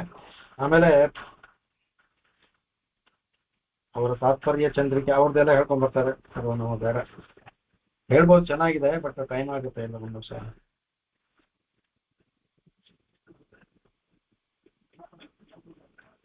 ಆಮೇಲೆ ನೆಕ್ಸ್ಟ್ ಹೋಗೋಣ, ಸಾಕು ಅದೆಲ್ಲ. ಇನ್ನು ಬರೀ ಬ್ರಹ್ಮಸೂತ್ರನ ವರ್ಣಿಸ್ಕೊಂಡು ಹೋಗ್ತಾರೆ, ಅದಕ್ಕೆ ಅದು ಚೆನ್ನಾಗಿದೆ, ಬಟ್ ಅದು ತುಂಬಾ ವಿಸ್ತಾರವಾಗ್ಬಿಡುತ್ತೆ. ನೆಕ್ಸ್ಟ್ ಮುಕ್ತಾನಾಂ ಪರಮಾಗತಿ ಹೇಳ್ತಾರೆ. ಮುಕ್ತೋಹೋ ಅತಿಶಯೇನ ಪ್ರಾಪ್ತ್ಯತ್ವಾತ್ ಮುಕ್ತಾನಾಂ ಪರಮಾಗತಿ ಅಂದ್ರೆ ಮುಕ್ತೈ ಅತಿಶಯನ ಮುಕ್ತರುಗಳಿಂದ ಅತಿಶಯವಾಗಿ ಪಡೆಯಲ್ಪಡುವವನು ಅಂದ್ರೆ ಅವರು ಕೆಲವೊಂದು ಮಾಡಿ ಇದರ ಭಕ್ತಿಯೋಗವೋ ಶರಣಾಗತಿಯೋ ಮಾಡಿ ಅತಿಶಯದಿಂದ ಪಡ್ಕೊಳ್ತಾರ. ಮುಕ್ತರಿಂದ ಅತಿಶಯೇನ ಪ್ರಾಪ್ತವಾನ ಅಂದ್ರೆ ಅವ್ರನ್ನ ಪಡ್ಕೊಳ್ಪಡ್ತಲ್ಲ, ಅದರಿಂದ ಪ್ರಾಪ್ತತ್ವ ಅಂತ ಪಡೆಯೋದ್ರಿಂದ ಅವನು ಮುಕ್ತಾನಾಂ, ಮುಕ್ತರಿಗೆ ಪರಮಾದ ಗತಿ. ಯಾಕಂದ್ರೆ ಅವರಿಗೆ ಮುಮುಕ್ಷುಗಳಿಗೆ ಕಡೆಯ ಗತಿ ಯಾವ್ದಪ್ಪ ಅಂದ್ರೆ ಭಗವಂತನ ಪಡೆಯೋದೇ ಗತಿ. ಅದಕ್ಕೆ ಮುಕ್ತರುಗಳಿಗೆ ಕಡೆಯ ಗತಿ ಅವನೇ, ಅದರಿಂದ ಪರಮಾಗತಿ, ಅದರಿಂದ ಮುಕ್ತಾನಾಂ ಹೋಗುತ್ತೆ. ಆಮೇಲೆ ಗಮ್ಯತೆ ಮುಮುಕ್ಷುಭಿ ಇತಿ ಗತಿ, ಆ ಗತಿ ಅನ್ನೋದಕ್ಕೆ ಹೇಳ್ತಾರೆ. ಅದಕ್ಕೆ ಪರಮಾಂಗತಿ ಹೇಳ್ಬೇಕು. ಗತಿ ಅಂದ್ರೆ ಏನಪ್ಪಾ ಅಂದ್ರೆ ಗಮ್ಯತೆ ಮುಮುಕ್ಷುಭಿ, ಮುಮುಕ್ಷುಗಳಿಂದ ಪಡೆಯಲ್ಪಡುವಂತಹದ್ದು ಅಂದ್ರೆ ಆಸೆ ಪಡೋದವರು. ಮೋಕ್ಷಂ ಇಚ್ಛುಹು ಮುಮುಕ್ಷು ಅಂತ, ಅದು ಗತಿ. ಮುಮುಕ್ಷುಭಿ ಅಂದ್ರೆ ಮೋಕ್ಷವನ್ನು ಪಡೆಯುವವರು ಗಮ್ಯತೆ, ಹೋಗುವ ದಾರಿ, ಯಾವ ದಾರಿಲಿ ಹೋಗ್ತಾ ಅರ್ಚಾದಿ ಮಾರ್ಗ ಇದೆಯಲ್ಲ ಅದು, ಅದರಿಂದ ಅದು ಗತಿ, ಅದೇ ಗತಿ ಅಂತ ಹೇಳ್ತಾರೆ. ಅದಕ್ಕೆ ಆ ಗತಿಯಿಂದ ಇರ್ತಲ್ಲ ಆ ಗತಿ. ಅದಕ್ಕೆ ನಮಗೇನು ಅಂದ್ರೆ ಕಡೆಗೆ ಬ್ರಹ್ಮೈವ ಗತಿ, ಆ ದಾರಿ ಇದೆಯಲ್ಲ ಕರ್ಕೊಂಡು ಯಾರು, ಅವನೇ ದಾರಿ, ಬ್ರಹ್ಮೈವ ಗತಿ, ಅವನೇ ಕರ್ಕೊಂಡು ಹೋಗ್ಬೇಕು ಅದನ್ನ. ಅದರಿಂದ ತದ್ವಿಗಮ್ಯತೆ ಪಾಪ ವಿಮುಕ್ತೈಹೀತು, ಅಲ್ಲಿ ಹೋಗ್ಬೇಕಾದ್ರೆ ಪಾಪ ವಿಮುಕ್ತ, ಪಾಪ ಅಂದ್ರೆ ಪಾಪ ಪುಣ್ಯ ಎರಡವನ್ನು ಬಿಟ್ಟವ್ರು ಮಾತ್ರ ಈ ಗತಿಯಲ್ಲಿ ಹೋಗೋದಕ್ಕೆ ಸಾಧ್ಯ. ಅದರಿಂದ ಪರಮವಾದ ಗತಿ ಅನ್ನೋದಲ್ಲಿ ಗತಿ ಅನ್ನೋದಕ್ಕೆ ದಾರಿ ಅಂತ ಮಾಡ್ಬಿಟ್ಟು ಯಾವ ಅತ್ಯಂತ ಪರಮವಾದ ದಾರಿ, ಯಾವ ದಾರಿಯಲ್ಲಿ ಹೋಗ್ಬೇಕಾದ್ರೆ ಪುಣ್ಯ ಪಾಪ ಎರಡೂ ಹೋಗ್ಬೇಕು. ಅದರಿಂದ ಮುಕ್ತರ ಪರಮಾಗತಿ ಅರ್ಚಿರಾದಿ ಮಾರ್ಗವನ್ನ ತೋರಿಸ್ಕೊಂಡ್ಬರ್ತಾರೆ. ಅದೇ ಪರಮಾಗತಿ, ಗತಿ ಅಂತ ದಾರಿ, ಅದನ್ನು ತೋರಿಸ್ಕೊಡ್ತಾರೆ ಅದಕ್ಕೆ. ಆಮೇಲೆ ಹೇಳ್ತಾರೆ ಕಡೆಗೆ ನಾರಾಯಣಂ ಗುಣೈ ಸರ್ವೈ ಉದೀರ್ಣಂ ದೋಷವರ್ಜಿತಂ ಗೇಯಂ ಗಮ್ಯಂ ಆಮೇಲೆ ಗರುಂಶ್ಚಾಪಿ ನತ್ವಾ ಸೂತ್ರಾರ್ಥ ಉಚ್ಯತೆ ಅನ್ಬಿಟ್ಟು ಅಂತ ಎಲ್ಲರೂ ಸಹ ನಾರಾಯಣಂ ಗುಣೈಹಿ ಸರ್ವೈಹಿ ಉದೀರ್ಣ ಅಂತಾರೆ. ದೋಷವರ್ಜಿತನಾದ ಭಗವಂತ ನಾರಾಯಣನ ಎಲ್ಲರೂ ಸರ್ವೈಹಿ ಉದೀರ್ಣೆ ಇರ್ಣೆ ಅಂದ್ರೆ ಮೋಕ್ಷವನ್ನು ಪಡೆಗೆ ಎಲ್ಲರೂ ಸಹ ಅವನ್ನ ಜ್ಞೇಯಂ ಗಮ್ಯಂ ಅವನನ್ನ ತಿಳ್ಕೋಬೇಕು, ಅವನನ್ನೇ ಆಶ್ರಯಿಸ್ಬೇಕು ಗಮ್ಯಂ. ಆಮೇಲೆ ಗರುಂಶ್ಚಾಪಿ ನತ್ವಾ ಸೂತ್ರ ಆಮೇಲೆ ಅವನ್ನ ಭಗವಂತನ ಯಾವ ನತ್ವ ಅದಕ್ಕೆ ನಮಸ್ಕಾರ ಮಾಡಬೇಕು, ಶರಣಾಗತಿ ಮಾಡಬೇಕು ಅಂದ್ಬಿಟ್ಟು ಅಂತ. ಅದರಿಂದಲೂ ಸಹ ಅವನು ಮುಕ್ತಾನಾಂ ಪರಮಾಗತಿ ಆಗ್ತಾನೆ ಅಂದ್ಬಿಟ್ಟು ಅಂತ. ಅಂದ್ರೆ ಉಪಾಯವೂ ಅವನೇ, ಉಪೇಯೂ ಅವನೇ. ಪಡೆಯಲ್ಪಡಬೇಕಾದವನು ಭಗವಂತನೇ, ಪಡೆಯಲ್ಪಡುವಂತ ದಾರಿ ಇದೆಯಲ್ಲ ಅದು ಎರಡನ್ನೂ ಇಲ್ಲಿ ಸೇರಿಸ್ತ ಅದ್ಭುತವಾಗಿ. ಪಡೆಯುವಂತ ಜಾಗೋ ಪರಮಾಗತಿ ಭಗವಂತ, ಹೋಗುವ ದಾರಿ ಯಾರೋ ಅದು ಬ್ರಹ್ಮೈವ, ಅದೇ ಬ್ರಹ್ಮೈವ ಗತಿ, ಅದು ಅವನೇ ಆಗ್ಬೇಕು. ಹೋಗುವ ದಾರಿ ಯಾಕೆಂದ್ರೆ ಭಗವಂತನೇ ಕರ್ಕೊಂಡು ಹೋಗೋದು, ಹೋಗುವ ದಾರಿಯೂ ಅವನೇ, ಉಪಾಯವೂ ಅವನೇ, ಉಪಾಯವೂ ಅವನೇ, ಪಡೆಯಲ್ಪಡೋವನು ಅವನೇ. ಅದರಿಂದ ಅದು ಹೇಳ್ತಾರೆ. ಅದಕ್ಕೆ ಬ್ರಹ್ಮಸೂತ್ರ ಬರುತ್ತೆ, ಮುಕ್ತೋಪಸತ್ಯ ವ್ಯಪದೇಶಾತ್ ಅಂತ ಬ್ರಹ್ಮಸೂತ್ರ ಬರುತ್ತೆ. ಅದಕ್ಕೆ ಅಂದ್ರೆ ಮುಕ್ತೋಪಸತ್ಯ ವ್ಯಪದೇಶಾತ್, ಮುಕ್ತ ಉಪಸತ್ಯ, ಮುಕ್ತರು ಹೋಗುವಂತ ಯಾಕೆಂದ್ರೆ ಅದರ ವೇದಗಳಲ್ಲೆಲ್ಲ ಹೇಳಿದೆ ಉಪದೇಶ, ನಮ್ಗೆ ವೇದಗಳು ಉಪದೇಶ ಮಾಡುತ್ತೆ ಅಂದ್ಬಿಟ್ಟು ಅದ್ರಲ್ಲಿ ಬರುತ್ತೆ. ಆಮೇಲೆ ಅದನ್ನ ಇವರು ಹೇಳ್ತಂಗೆ ಸಾ ಕಾಷ್ಟ ಸಾ ಪರಾಗತಿ ಅಂತ ಇದರಲ್ಲಿ ಕಠೋಪನಿಷತ್ತಲ್ಲಿ ಯಮ ಹೇಳ್ತಾನೆ. ಯಾವ್ದಪ್ಪ ಕಾಷ್ಟ ಅಂದ್ರೆ ಅದೇ ಸೂಪರ್ಲೇಟಿವ್, ಸಾ ಕಾಷ್ಟ ಅದಕ್ಕೆ ಮೇಲೆ ಯಾವ್ದು ಕಾಷ್ಟ ಅದ್ರ ಮೇಲೆ ಯಾವುದೂ ಇಲ್ಲ, ಅದು ಸಾ ಪರಾಗತಿ ಅದೇ ಪರಮಾದ ಗತಿ, ಅದಕ್ಕೆ ಮೇಲೆ ಇನ್ಯಾವುದೂ ಇಲ್ಲ. ಪಡಿಬೇಕಾದ ಒಂದು ಮುಕ್ತಾತ್ಮ ಪಡಿಬೇಕಾದ ಗತಿ ಆ ಪರಮಪದ ಅನ್ನೋದು ಅದೇ ಸಾ ಕಾಷ್ಟ, ಅದೇ ಅತ್ಯಂತ ಶ್ರೇಷ್ಠವಾದದ್ದು ಸಾ ಪರಾಗತಿ, ಅದೇ ಅತ್ಯಂತ ಅದಕ್ಕೆ ಮೇಲೆ ಇನ್ಯಾವುದೂ ಇಲ್ಲ ಅಂತ ಹೇಳ್ತೆ. ಅದರಿಂದ ಪರಮಾಂಗತಿ ಅಂದ್ಬಿಟ್ಟು ಕಠೋಪನಿಷತ್ ಮಂತ್ರವನ್ನ ತೋರಿಸ್ಕೊಡ್ತಾರೆ ಕಡೆಗೆ. ಆಮೇಲೆ ಆನಂದಾದಶ್ಚ ಮುಕ್ತಾನಾಂ ಸವೈವೈಕೋ ಜನಾರ್ದನ ಅಂದ್ಬಿಟ್ಟು ಒಂದು ಶ್ಲೋಕವನ್ನು ತೆಗಿತಾರೆ. ಆನಂದದಶ್ಚ ಮುಕ್ತಾನಾಂ ಸ ಏವೈಕೋ ಜನಾರ್ದನ, ಆನಂದವನ್ನ ಕೊಡುವನವನು ಮುಕ್ತರಿಗೆ. ಅಲ್ಲಿ ಹೋದಾಗ ಪರಮಪದದಲ್ಲಿ ಆನಂದವನ್ನು ಯಾರು ಕೊಡ್ತಾನೋ ಸಹ ಏವೈಕೋ ಅವನು ಜನಾರ್ದನ. ಆ ಜನಾರ್ದನಲ್ಲ ಅವನೇ ಎಲ್ಲರಿಗೂ ಇವರಿಗೆ ಆನಂದವನ್ನು ಭೋಗ್ಯ ಮಾತ್ರ ಸಾಮ್ಯಲಿಂಗಾಚ ಅಂತ ಬ್ರಹ್ಮಸೂತ್ರದಲ್ಲಿ ಕಡೆ ಮುಗಿಸ್ತಾರೆ. ಭಗವಂತನ ಭೋಗ್ಯವನ್ನ ನಮ್ತವನ್ನ ಹಂಚ್ಕೊಳ್ತಾನೆ. ಅದರಿಂದ ಏವೈಕ ಅವನೇ, ಸಹ ಏವೈಕ ಜನಾರ್ದನ, ಅವನೇ ಒಬ್ಬನೇ ಜನಾರ್ದನನು. ಅದರಿಂದ ಅತ್ಯಂತ ದುರ್ಲಭವಾದಂತ ಅತ್ಯಂತ ಉನ್ನತವಾದಂತ ಗುಣವನ್ನು ಕೊಡೋದ್ರಿಂದ ಕೊಡ್ತಾನಲ್ಲ, ಅದರಿಂದ ಅವನೇ ಗತಿ ನಮ್ಗೆ. ಅದರಿಂದ ಹೇಳ್ತಾರೆ ಅದಕ್ಕೆ ಮುಕ್ತಾನಾಂ ಪರ ಇತಿ ಏಕಂ ನಾಮ ಅಂದ್ಬಿಟ್ಟು. ಆಮೇಲೆ ಇವರು ಅದನ್ನ ಕೊಡ್ತಾರೆ. ಆಮೇಲೆ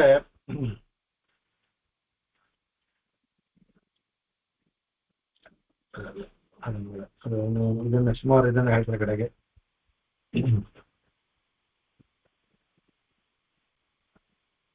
ಇದನ್ನೇ ಹೇಳಿದ್ರೆ ವಿಸ್ತಾರ ಮಾಡ್ತಾರೆ. ಅಲ್ಲಿ ಹೋದಾಗ ವ್ಯಾಪಾರ ವರ್ಜಂ, ಅಲ್ಲಿ ಹೋದಾಗ ನಮಗೆ ಜಗದ್ವ್ಯಾಪಾರ ವರ್ಜ ಬಿಟ್ಬಿಡ್ತೀವಿ. ಮುಕ್ತರು ಹೋದಾಗ ಯಾತಿಗೆ ಪರಮಾಗತಿ ಅಂತಂದ್ರೆ ಅಲ್ಲಿ ಹೋದ್ಮೇಲೆ ಅದಕ್ಕೆ ನಿವರ್ತನೆ, ಅದೇ ನಚ ಪುನರಾವರ್ತನೆ ಶ್ರುತಿ ಹೇಳ್ತಲ್ಲ ಅದಕ್ಕೆ. ಆತರ ಅಲ್ಲಿ ಹೋದಾಗ ಏನ್ ಮಾಡ್ತಾರೆ, ಜಗದ್ವ್ಯಾಪಾರ ವರ್ಜವಾಗುತ್ತೆ ನಮಗೆ. ಅದರಿಂದಲೇ ಅದು ಪರಮಾಗತಿ. ಅಲ್ಲಿ ಹೋದ ಡೆಡ್ ಎಂಡ್ ಅಂತೀವಲ್ಲ ಆ ತರ, ಅಲ್ಲಿ ಹೋದ್ಮೇಲೆ ಮತ್ತೆ ಹಿಂದಕ್ಕೆ ಬರೋದೇ ಇಲ್ಲ, ಹಿಂದಕ್ಕೆ ಬಾಗ್ಲು ಇದಾಗ್ಬಿಡುತ್ತೆ. ಅದರಿಂದ ಜಗದ್ವ್ಯಾಪಾರ ಮತ್ತೆ ವರ್ಜವಾಗುತ್ತೆ ನಮಗೆ. ಅಂತ ಹುಟ್ಟು ಸಾವು ಯಾವುದೂ ನಮಗೆ ಇರೋದಿಲ್ಲ. ಅದರಿಂದಲೂ ಸಹ ಅದು ಗತಿ ಅಂತ ಹೇಳ್ತಾರೆ ಅದಕ್ಕೆ. ಆ ಜನ್ಮಾದ್ಯ ಸೇತಃ ಬ್ರಹ್ಮಸೂತ್ರವನ್ನು ತಗೊಂಡಿದ್ದಾರೆ ಕಡೆ ಅದೇ. ಆಮೇಲೆ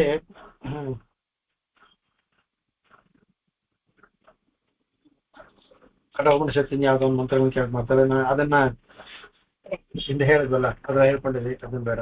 ಕಡೆಗೆ ಅವ್ಯಯ ಅಂದ್ಬೇಕಾರೆ ಹೇಳ್ತಾರೆ. ಅವ್ಯಯಕ್ಕೆ ಹೇಳ್ತಾರೆ ನವ್ಯೇತಿ ದೇಹತೋಪಿ ನ ವಿನಶ್ಯತಿ ನ ವಿಕುರುತೆ ಚ ಇತಿ ಅವ್ಯಯ. ಶಂಕರಾಚಾರ್ಯ ಹೇಳ್ತೇನೆ, ಸ್ವಲ್ಪ ವಿಸ್ತಾರ ಮಾಡಿ ಹೇಳಿದ್ದಾರೆ ಇದಕ್ಕೆ. ಅವನು ನ ವ್ಯೇತಿ ವ್ಯಾಚ್ಯುತಿ ನವ್ಯೇತಿ ಅಂದ್ರೆ ಅವನು ದೇಹತೋಪಿ, ಅದು ದೇಹದಿಂದ ಅವನು ಚ್ಯುತನ ಇದಾಗುತ್ತಿಲ್ಲ. ಅವನಿಗೆ ಯಾವ ದೇಹ ಇದ್ದ ತಾನೇ ಚ್ಯುತಿ ಆಗೋದು ಅವನಿಗೆ ದೇಹ ಅನ್ನೋ ಇದ್ದು ತಾನೇ ವ್ಯವ ಆಗೋದು. ದೇಹ ಅನ್ನೋದು ವ್ಯವ ಆಗೋದೇ ಇಲ್ಲ. ಅವನಿಗೆ ದಿವ್ಯಮಂಗಳ ವಿಗ್ರಹ ಒಂದು ಇದೆ, ಅವನೇ ಇಟ್ಕೊಂಡಿರೋದು. ಅದು ಯಾವತ್ತೂ ವ್ಯಯವಾಗೋದಿಲ್ಲ. ಅದಕ್ಕೆ ನವ್ಯೇತಿ. ಆಮೇಲೆ ನ ವಿನಶ್ಯತಿ, ಅದು ನಾಶವೂ ಆಗೋದಿಲ್ಲ. ಅದಕ್ಕೆ ನ ವಿಕುರುತೆ, ಅದು ವಿಕಾರವನ್ನು ಪಡೆಯೋದಿಲ್ಲ. ಈಗ ನಮ್ಗೆ ಬಾಲ್ಯ ಯೌವನ ಕೌಮಾರ ಬಂತ ವಿಕಾರವಾಗುತ್ತಲ್ಲ, ಆ ವಿಕಾರವೂ ಇಲ್ಲ ಅಲ್ಲಿ ಮುಕ್ತರಿಗೂ ಅದೇನೆ. ಎಲ್ಲರೂ 25 ವರ್ಷದಲ್ಲೇ ಇರ್ತಾರಂತೆ. ನಾವು ವಿಕೂರತೆ ಚ ಇತಿ ಅವ್ಯಯ, ಅದರಿಂದ ಅವನು ಅವ್ಯಯ, ನಮಗೂ ಕೊಡ್ತಾನೆ ಅವನು. ಅದರಿಂದ ಅದು ನಮಗೆ ಭಗವಂತ ಕೊಡೋದು ಜೀವಾತ್ಮನಿಗೆ, ಅವನಿಗೆ ತನ್ನ ಗುಣವನ್ನು ಕೊಡೋದ್ರಿಂದ ಅವನು ಇದು ಆಗೋದಿಲ್ಲ, ಅವನಿಗೆ ಹುಟ್ಟು ಸಾಗೋದಿಲ್ಲ, ಮುಪ್ಪು ಯಾವುದು ಬರೋದಿಲ್ಲ, ಅವನಿಗೆ ನಾಶ ಅನ್ನೋದಿಲ್ಲ, ಒಂದು ವಿಕಾರ ಅನ್ನೋದಿಲ್ಲ. ಅದರಿಂದ ಅವ್ಯಯ ಅಂತ ಹೇಳ್ತಾರೆ. ಕಡೆಗೆ ಹರಿವಂಶದಲ್ಲಿ ಒಂದು ಶ್ಲೋಕವನ್ನು ತೋರಿಸ್ತಾರೆ. ಇದು ನಾಯುರ್ಮಾನಂ ಭಗವತಃ ಕಸ್ಮಿನ್ ರೂಪೇ ವಿವಿಧ್ಯತೆ ಅನಾಸಿದಿತ್ವಾತ್ ಅಮಧ್ಯತ್ವಾತ್ ಆನಂತತ್ವೇನ ಸೋ ಅವ್ಯಯ. ಕಡೆಗೆ ಅವನಿಗೆ ನ ಆಯುರ್ಮಾನಂ ಭಗವತ, ಆಯುಸ್ಸು ಅನ್ನುವ ಮಾನ ಅಂದ್ರೆ ಅಳತೆ. ನಮ್ಗೆಲ್ಲ 100 ವರ್ಷ ಆಯುಸ್ಸು ಅಂತ ಹೇಳ್ತೀವಲ್ಲ, ಆ ತರ ದೇವತೆಗಳು 100 ವರ್ಷ, ಬ್ರಹ್ಮಗೂ 100 ವರ್ಷ, ಆ ತರ ಅವನಿಗೆ ಅಳತೆ ಇಲ್ಲ. ನ ಆಯುರ್ಮಾನಂ ಭಗವತಃ ನ ಆಯುರ್, ಅವನಿಗೆ ಆಯುಸ್ಸು ಅನ್ನೋದು ಅಳತೆ ಇಲ್ಲ ಅವನಿಗೆ. ಆಮೇಲೆ ಕಸ್ಮಿನ್ ರೂಪೇಪಿ ವಿದ್ಯತೆ, ಅವನು ಯಾವ ರೂಪದಲ್ಲಿ ಬೇಕಾದ್ರೂ ಪಡ್ಕೋಬಹುದು. ನಾವು ಜೀವಾತ್ಮನಿಗೂ ಹೋದ್ನಲ್ಲಿ ಸಿಗುತ್ತೆ, ಭಗವಂತನೇ ಅವನು ಯಾವ ರೂಪವನ್ನು ಪಡ್ಕೋಬಹುದು. ಕಸ್ಮಿನ್ ರೂಪೇಪಿ ಸಿದ್ಧಿದ್ಯತೆ, ಯಾವ ರೂಪದಲ್ಲಾರು ಸಿಗ್ತಾನೆ. ನಾವು ಭಗವಂತ ನರಸಿಂಹನ ನೋಡೋ ನರಸಿಂಹ ಸಿಗ್ತಾನೆ, ವರದರಾಜನ ವರದನ ಸಿಗ್ತಾನೆ, ರಾಮನ ಕೃಷ್ಣ ಯಾವ ರೂಪದಲ್ಲಾರು ಸಿಗ್ತಾನೆ ಅವನು. ಅದರಿಂದ ಅವನಿಗೆ ಈ ತರದೊಂದಿಲ್ಲ. ಆಮೇಲೆ ಆನಂದಿತ್ವಾತ್, ಅವನಿಗೆ ಅನಾದಿತ್ವಾತ್, ಅವನಿಗೆ ಆದಿ ಮಧ್ಯ ಅಂತ ಇಲ್ಲ, ಅನಾದಿ ಮಧ್ಯವೂ ಇಲ್ಲ ಅಂತವೂ ಇಲ್ಲ, ಎಲ್ಲವೂ ಇಲ್ಲದೆ ಇರೋದ್ರಿಂದ ಅಸೋ ಅವ್ಯಯ. ಯಾರಿಗೆ ಆದಿ ಅಂತ್ಯ ಮಧ್ಯ ಮತ್ತು ಅಂತ್ಯವಿಲ್ಲವೋ, ಆಮೇಲೆ ಯಾವನಿಗೆ ಆಯಸ್ಸು ಅನ್ನೋ ಒಂದು ಅಳತೆ ಇಲ್ಲವೋ, ಅವನು ಯಾವ ರೂಪದಲ್ಲಾದ್ರೂ ಇರ್ಬೋದು. ಅದರಿಂದ ರೂಪವನ್ನು ನಾಶ ಅನ್ನೋದಿಲ್ಲ ಇವನಿಗೆ. ಅದರಿಂದ ಅವ್ಯಯ ಅನ್ನೋದು ಅದು ತೋರಿಸ್ಕೊಡ್ತಾರೆ. ಅದನ್ನ ಹರಿವಂಶ ಹೇಳಿರೋದ ಕಡೆಗೆ ಇನ್ನೊಂದು ಹೇಳ್ತಾರೆ, ಅದ್ಭುತವಾಗಿ ಕೊಡ್ತಾರೆ. ಅವ ಅನ್ನೋದಕ್ಕೆ ಸೂರ್ಯನಿಗೆ, ಅವ ಅಂದ್ರೆ ಸೂರ್ಯ, ಅವ ಗತಿ ಎಲ್ಲೂ ಆಗುತ್ತೆ, ಅನೇಕ ಅದರಲ್ಲಿ ಸೂರ್ಯ ಅನ್ನೋದು ಬರುತ್ತೆ. ಅವೇ ಅಂದ್ರೆ ಸೂರ್ಯನಿಗೆ ಅಯ ಅಂದ್ರೆ ಗಮನಂ, ಅಯ ಅಂದ್ರೆ ಸೂರ್ಯನಿಗೆ ಗಮನವನ್ನು ಕೊಡ್ತಾನಲ್ಲ, ಅದಕ್ಕೆ ಯಸ್ಮಾತ್ ಇತಿ ಅವ್ಯಯ. ಕಡೆಗೆ ಅವನು ಈ ಸೂರ್ಯ ಅವನ ಚಲನೆ ಪೂರ್ವದಿಂದ ಪಶ್ಚಿಮಕ್ಕೆ ಬರ್ತಾನೆ ಎಲ್ಲ ಮಾಡ್ತಾನಲ್ಲ, ಅವನ ಗಮನವನ್ನ ಇದೆಯಲ್ಲ, ಆ ಗಮನವನ್ನ ಕೊಡೋದು ಸಹ ಭಗವಂತಾನೆ. ಅದರಿಂದ ಅವ್ಯಯ. ಅವ ಸೂರ್ಯನಿಗೆ ಅಯ ಗಮನವನ್ನು ಕೊಡೋದ್ರಿಂದ ಅವ್ಯಯ, ಅದರಿಂದ ಅವನಿಗೆ ಗಮನವನ್ನು ಕೊಡೋದ್ರಿಂದ ಅವನು ಅವ್ಯಯ ಅಂತ ಇವರೊಂದು ವಿಶೇಷ ತಗೊಳ್ತಾರೆ. ಕಡೆಗೆ ಇನ್ನೊಂದು ಅವಿ ಅಂದ್ರೆ ಆಡಿಗೆ ಅವಿ ಅಂತ, ಅವಿ ಅಂದ್ರೆ ಮೇಷ, ಅದು ಆಡಿಗೆ ಮೇಳ್ತಾರೆ. ತದ್ವತೆ ಶತ್ರುನೇ ಪ್ರತಿಗಮನಂ ಯಸ್ಯೇತಿ ಅವ್ಯಯ. ಕಡೆಗೆ ಅವನು ಹೇಳ್ತಾರೆ, ಅವನು ಈ ಟಗರುಗಳೆಲ್ಲ ಇರ್ತಲ್ಲ, ಅದು ಈ ಟಗರು, ಈ ಮೇಷ ಟಗರು ಯಾರು ನೋಡಿದ್ರೆ ಮೇಲೆ ನುಕ್ಕೊಂಡ್ಬರುತ್ತೆ ನೋಡಿ, ಅಟ್ಟಿಸ್ಕೊಂಡು ಬರುತ್ತೆ, ಅಟ್ಟಿಸ್ಕೊಂಡು ಗುದ್ದಕ್ಕೆ ಬರ್ತಾರೆ. ಅದಕ್ಕೆ ತದ್ವತೆ ಶತ್ರುವನೇ ಪ್ರತಿಗಮನಂ ಯಸ್ಯೇತಿ. ಆ ತರ ಶತ್ರುಗಳನ್ನ ಟಗರಿನ ತರ ಅಟ್ಟಿಸ್ಕೊಂಡು ಹೋಗಿ ನೋಡಿದೀವಿ ಅಲ್ಲ, ಇವನ್ನೆಲ್ಲವೇ ರಾಮಾಯಣದಲ್ಲಿ ಇವನು ನಮ್ಮನ್ನ ಯಾಕೆಲ್ಲ ಅಟ್ಟಿಸ್ಕೊಂಡ್ ಬರ್ತೀಯ, ನಾವು ಓಡೋಗ್ತಾ ಇದೀವಲ್ಲ, ನಮ್ಮನ್ನ ಅಟ್ಟಿಸ್ಕೊಂಡ್ ಬರ್ತೀಯಲ್ಲ ಅಂತ ಹೇಳುವಾಗ, ನಾನು ಎಲ್ಲಿದ್ರು ಬಿಡೋದಿಲ್ಲ, ನಿಮ್ಮನ್ನ ಪಾತಾಳದಲ್ಲಿ ಬಿಡೋದಿಲ್ಲ ಅಂದ್ಬಿಟ್ಟು ಭಗವಂತ ಹೇಳ್ತಾರಲ್ಲ. ಆವಾಗ ಅದರಿಂದ ಇವನು ಶತ್ರುಗಳನ್ನ ಅಂದ್ರೆ ತನ್ನ ದೇವತೆಗಳ ಇಲ್ಲ ತನ್ನ ಭಕ್ತರ ಶತ್ರುಗಳನ್ನ ಅಟ್ಟಾಡಿಸ್ಕೊಂಡು ಹೊಡಿತಾನಂತೆ. ತದ್ವತೆ ಶತ್ರುವನ ಪ್ರತಿಗಮನಂ ಯಸ್ಯೇತಿ ಅವ್ಯಯ. ಅದರಿಂದ ಅವ್ಯಯ ಅಂತ ಇನ್ನೊಂದು ಹೊಸದಾಗಿ ತೋರಿಸ್ಕೊಳ್ತಾರೆ. ಆಮೇಲೆ ಅವ್ಯಯ ಅಂದ್ರೆ ನಾಶರಹಿತ, ವ್ಯಯವಿಲ್ಲದವನು, ಅದನ್ನ ನಾಶರಹಿತ ಶಂಕರಾಚಾರ್ಯ ಹೇಳಿದ್ದೆ, ಅದನ್ನ ಹೇಳ್ತಾರೆ ಇದಕ್ಕೆ. ಆಮೇಲೆ ಇದು ಭಗವದ್ಗೀತೆಯಲ್ಲಿ ಹೇಳಿದ ಅದನ್ನೇ ಶ್ಲೋಕವನ್ನು ಇದು ಹೇಳ್ತಾ ಆಮೇಲೆ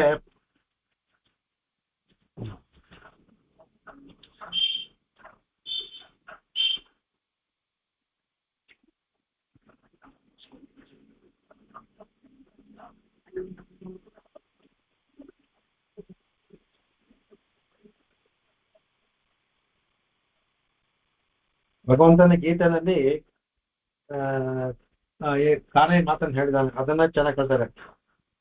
ದೇವ ವಿನಾಶನಂ ನಿತ್ಯಂ ಚ ಏತಮಜಂ ಅವ್ಯಯಂ ಅಂದ್ಬಿಟ್ಟು.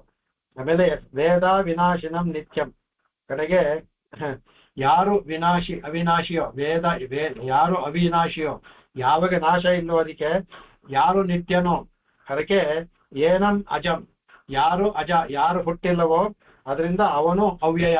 ಭಗವಂತ ತನಗೆ ವ್ಯಾಖ್ಯಾನ ಮಾಡ್ಕೊಳ್ಳೋದು ಅವ್ಯಯ. ಅದಕ್ಕೆ ಕಥಂಚ ಪುರುಷ ಪಾರ್ಥ ಕನ್ ಘಾತಯತಿ ಹಂತಿಕಂ ಅಂದ್ಬಿಟ್ಟು. ಅದರಿಂದ ಅವನಿಂದ ಇವನಿಗೆ ಭಗವಂತನಿಗೆ ಹೇಗೆ ಯಾರು ನಾಶ ಮಾಡೋಕ್ಕೆ ಸಾಧ್ಯ ಇಲ್ಲ. ಕಥಂ ಪುರುಷ ಪಾರ್ಥ ಕಂ ಘಾತೈತಿ ಹಂತಿ. ಅವನನ್ನ ಕೊಲ್ಲೋದಕ್ಕೂ ಆಗೋದಿಲ್ಲ, ಅವನನ್ನ ಹೊಡೆಯೋದಕ್ಕೂ ಆಗೋದಿಲ್ಲ, ಇದು ಮಾಡೋಕ್ಕೂ ಆಗೋದಿಲ್ಲ ಅಂತ ಹೇಳ್ತಾ ಅದಕ್ಕೆ. ಆಮೇಲೆ ಅವನು ಅವಿನಾಶಿನಂ, ಅವನು ಅವಿನಾಶಿ ನಿತ್ಯ ಅನ್ನ ತಿಳ್ಕೊ. ಅದರಿಂದ ಅವ್ಯಯ ಅನ್ನ ಭಗವಂತನಿಗೆ ವ್ಯಾಪ್ಯ ತಾನೇ ಮಾಡ್ಕೊಂಡಂತ ಹೇಳ್ತಾರೆ ಕಡೆಗೆ. ಆಮೇಲೆ ಭಾಗವತದಲ್ಲಿ ಅವನು ಬರ್ತೆ, ನಿತ್ಯ ತೃಪ್ತಃ ಪರಾನಂದೋ ಯೋ ಅವ್ಯಯ ಪರಮೇಶ್ವರ ಯಶ್ಚ ಪುತ್ರ ಫಲನ್ನೈವ ಯಜ್ಜಾತಂ ಜಗದೀದೃಶಂ ಸಪುತ್ರಾರ್ಥಂ ತಪಸ್ತೇಪೆ ವ್ಯಾಸೋ ರುದ್ರಶ್ಚ ಚ ಈಶ್ವರಃ ಕಾತರ್ಯಂ ದರ್ಶಯಾಮಾಸ ವಿಯೋಗೆ ಲೌಕಿಕಂ ಹರಿಹಿ. ಕಡೆಗೆ ಅವನು ನಿತ್ಯ ತೃಪ್ತ, ಅವನಿಗೆ ಆಶೆಗಳೇ ಯಾವುದೂ ಇಲ್ಲ, ಅವನಿಗೆ ಅವಾಪ ಸಮಸ್ತ ಕಾಮ, ಅವನಿಗೆ ಎಲ್ಲವನ್ನೂ ಪಡೆದು ಅಂತ ನಿತ್ಯ ತೃಪ್ತ ಅವನು. ಆಮೇಲೆ ಪರಾನಂದ ಅವನೇ, ಅದಕ್ಕೆ ಅವ್ಯಯ ಪುರುಷೇಶ್ವರ, ಅವನ ಪರಮೇಶ್ವರ ಇದನ್ನು ಅವ್ಯಯ, ಅವನಿಗೆ ಯಾವ ಕೊರತೆ ಇಲ್ಲ ಅಂತ ಹೇಳ್ತಾ ಅದಕ್ಕೆ. ಆಮೇಲೆ ಅವನಿಗೆ ಅದನ್ನು ಹೇಳ್ತ ಕಡೆಗೆ ಅವನು ಎಲ್ಲರಿಗೂ ಸಪುತ್ರಾರ್ಥಂ ತಪಸ್ತೇಪೆ ವ್ಯಾಸೋ ರುದ್ರಶ್ಚ ಈಶ್ವರ.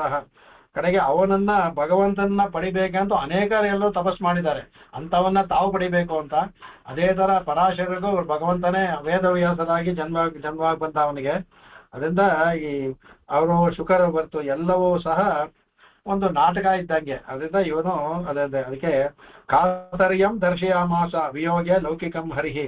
ಅದರಿಂದ ಭಗವಂತ ಎಲ್ಲರಿಗೂ ಸಹ ಎಲ್ಲವನ್ನು ಕಾತರ್ಯ ಒಂದು ನಾಟಕವನ್ನ ತೋರಿಸ್ಕೊಟ್ಟ. ಅದರಿಂದ ಅವನ ಅವ್ಯಯ, ಅವನಾಗೆ ಜನ್ಮ ತೆಗಿತಾನೆ. ಅವ್ಯಯ ಅಂದ್ರೆ ಮನುಷ್ಯನ ಹುಟ್ಟದೇ ಇದು ಮನುಷ್ಯನ ಈಗ ವೇದವ್ಯಾಸರ ಅಂಶ ರೂಪದಲ್ಲಿ ಬರ್ತಾನೆ ಅವನು. ಪರಾಶರರು ಎಲ್ಲ ಅವರ ವೇದವ್ಯಾಸರು ಅವನ ಅಂಶವಾಗಿ ಬರ್ತಾರೆ, ಶುಕ ಮಹರ್ಷಿಗಳು ಅವನ ಅಂಶದಲ್ಲೇ ಬರುವವರು. ಅದರಿಂದ ಅವ್ಯಯ ಅನ್ನೋದು ಅದನ್ನು ತೋರಿಸ್ಕೊಡ್ತಾರೆ ಕಡೆಗೆ ಅದಕ್ಕೆ. ಆಮೇಲೆ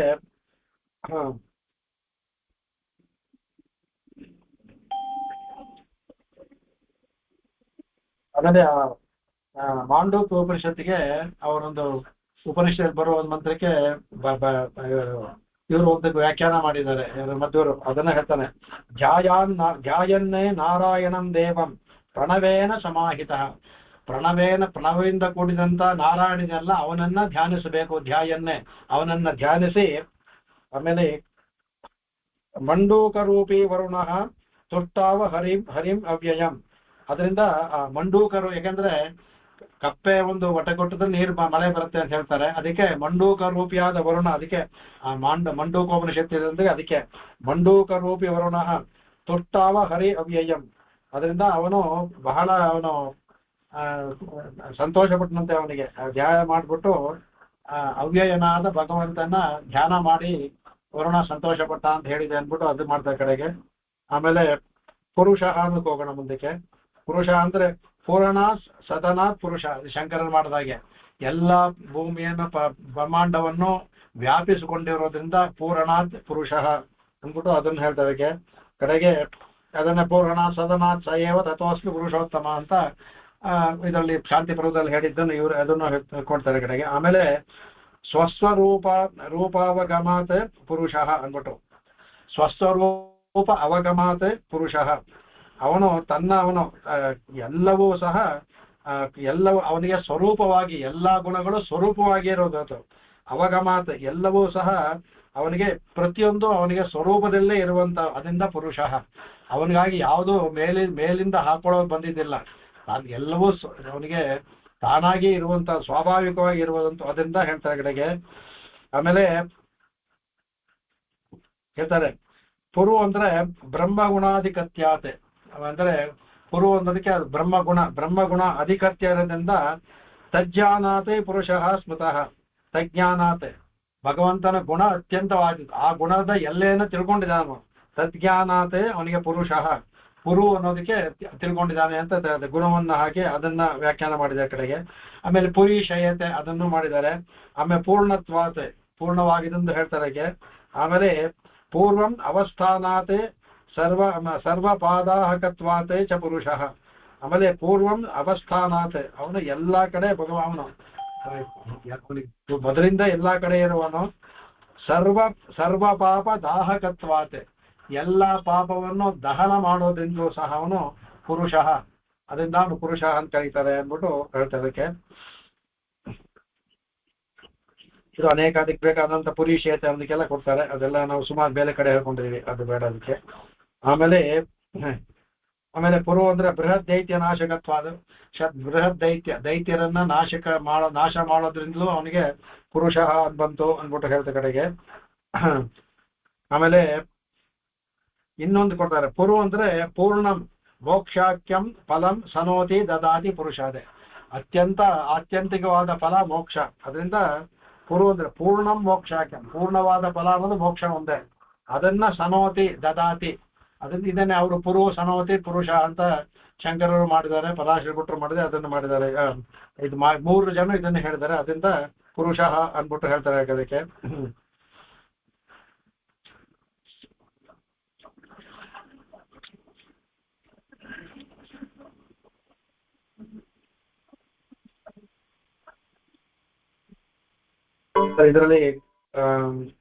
ಇದರಲ್ಲಿ ಬರುವಂತಹ ಪ್ರಶ್ನೋಪನಿಷತ್ತೆ ಬರುವಂತಹ ಕೆಲವೊಂದು ಹೇಳ್ತಾರೆ. ತಸ್ಮೈ ಸ ವಿದ್ವಾನ್ ಉಪಸನ್ನಾಯ ಸಮ್ಯಕ್ ಪ್ರಶಾಂತ ಚಿತ್ತಾಯ ಶಮಾನ್ವಿತಾಯ ಏನಾಕ್ಷರಂ ಪುರುಷಂ ವೇದ ಸತ್ಯಂ ಪ್ರೋವಾಚ ತನ್ ತತ್ವತೋ ಬ್ರಹ್ಮ ವಿದ್ಯಾಂ. ಅವ್ರು ಹೋಗ್ಬೇಕಾದ್ರೆ ಅವರು 4-6 ಜನ ಶಿಷ್ಯರು ಹೋಗ್ತಾರೆ. ಅದಕ್ಕೆ ಅವ್ರನ್ನ ತಸ್ಮೈ ವಿದ್ವಾನ್ ಉಪಸನ್ನಾಯ ಅವ್ರ ಬಳಿಗೆ ಹೋಗ್ತಾರೆ. ಹೋಗ್ಬಿಟ್ಟು ಸಮ್ಯಕ್ ಅವರಲ್ಲಿ ಹೋಗಿ ಅವರೆಲ್ಲ ಇದ್ದ ಮೇಲೆ ಪ್ರಶಾಂತ, ಅವರಿಗೆ ಆಚಾರ್ಯ ಆದವರು ಎಲ್ಲ ಆದ್ಮೇಲೆ ಅವರ ಪರೀಕ್ಷೆ ಮಾಡಿದ್ಮೇಲೆ ಪ್ರಶಾಂತ ಚಿತ್ತಾಯ ಅವರಿಗೆ ಶಮಾನ್ವಿತಾಯ ಶಮದ ಗುಣಗಳನ್ನ ಮಾಡ್ಕೊಂಡ್ಬಿಟ್ಟು ಕಡೆಗೆ ಯಾರನ್ನ ಏನಾಕ್ಷರಂ ಪುರುಷಂ ವೇದ, ಯಾವ ಅಕ್ಷರಂ ಪುರುಷನ ತಿಳ್ಕೊಂಡಿದಾರೋ ಅದಕ್ಕೆ ಅದನ್ನ ಸತ್ಯಂ ಪ್ರೋವಾಚ ತಾನ್ ತತ್ವತೋ ಬ್ರಹ್ಮ ವಿದ್ಯಾಂ. ಅವ್ರು ಹೇಳ್ತಾರೆ, ನಾನು ನಿಮಗೆ ತತ್ವತಃ ನನಗೆ ತಿಳಿದಷ್ಟನ್ನ ತತ್ವತಃ ನಿಮ್ಗೆ ಹೇಳಿಕೊಡ್ತೇನೆ ಅಂದ್ಬಿಟ್ಟು ಅದ ಪ್ರೋವಾಚ ಅವ್ರು ಹೇಳಿದ್ದನ್ನ ಆ ಪುರುಷಂ ಅನ್ನೋದನ್ನ ಅದನ್ನ ತೋರಿಸ್ಕೊಳ್ತಾರೆ ಅದಕ್ಕೆ. ಹಾಗಾಗಿ ಅದು ಸಹ ಅದನ್ನ ಪುರುಷ ಅನ್ನುವಾಗ ಅದನ್ನ ಹೇಳ್ತಾ ಕಡೆಗೆ ಹೇಳ್ತಾರೆ ಅದಕ್ಕೆ.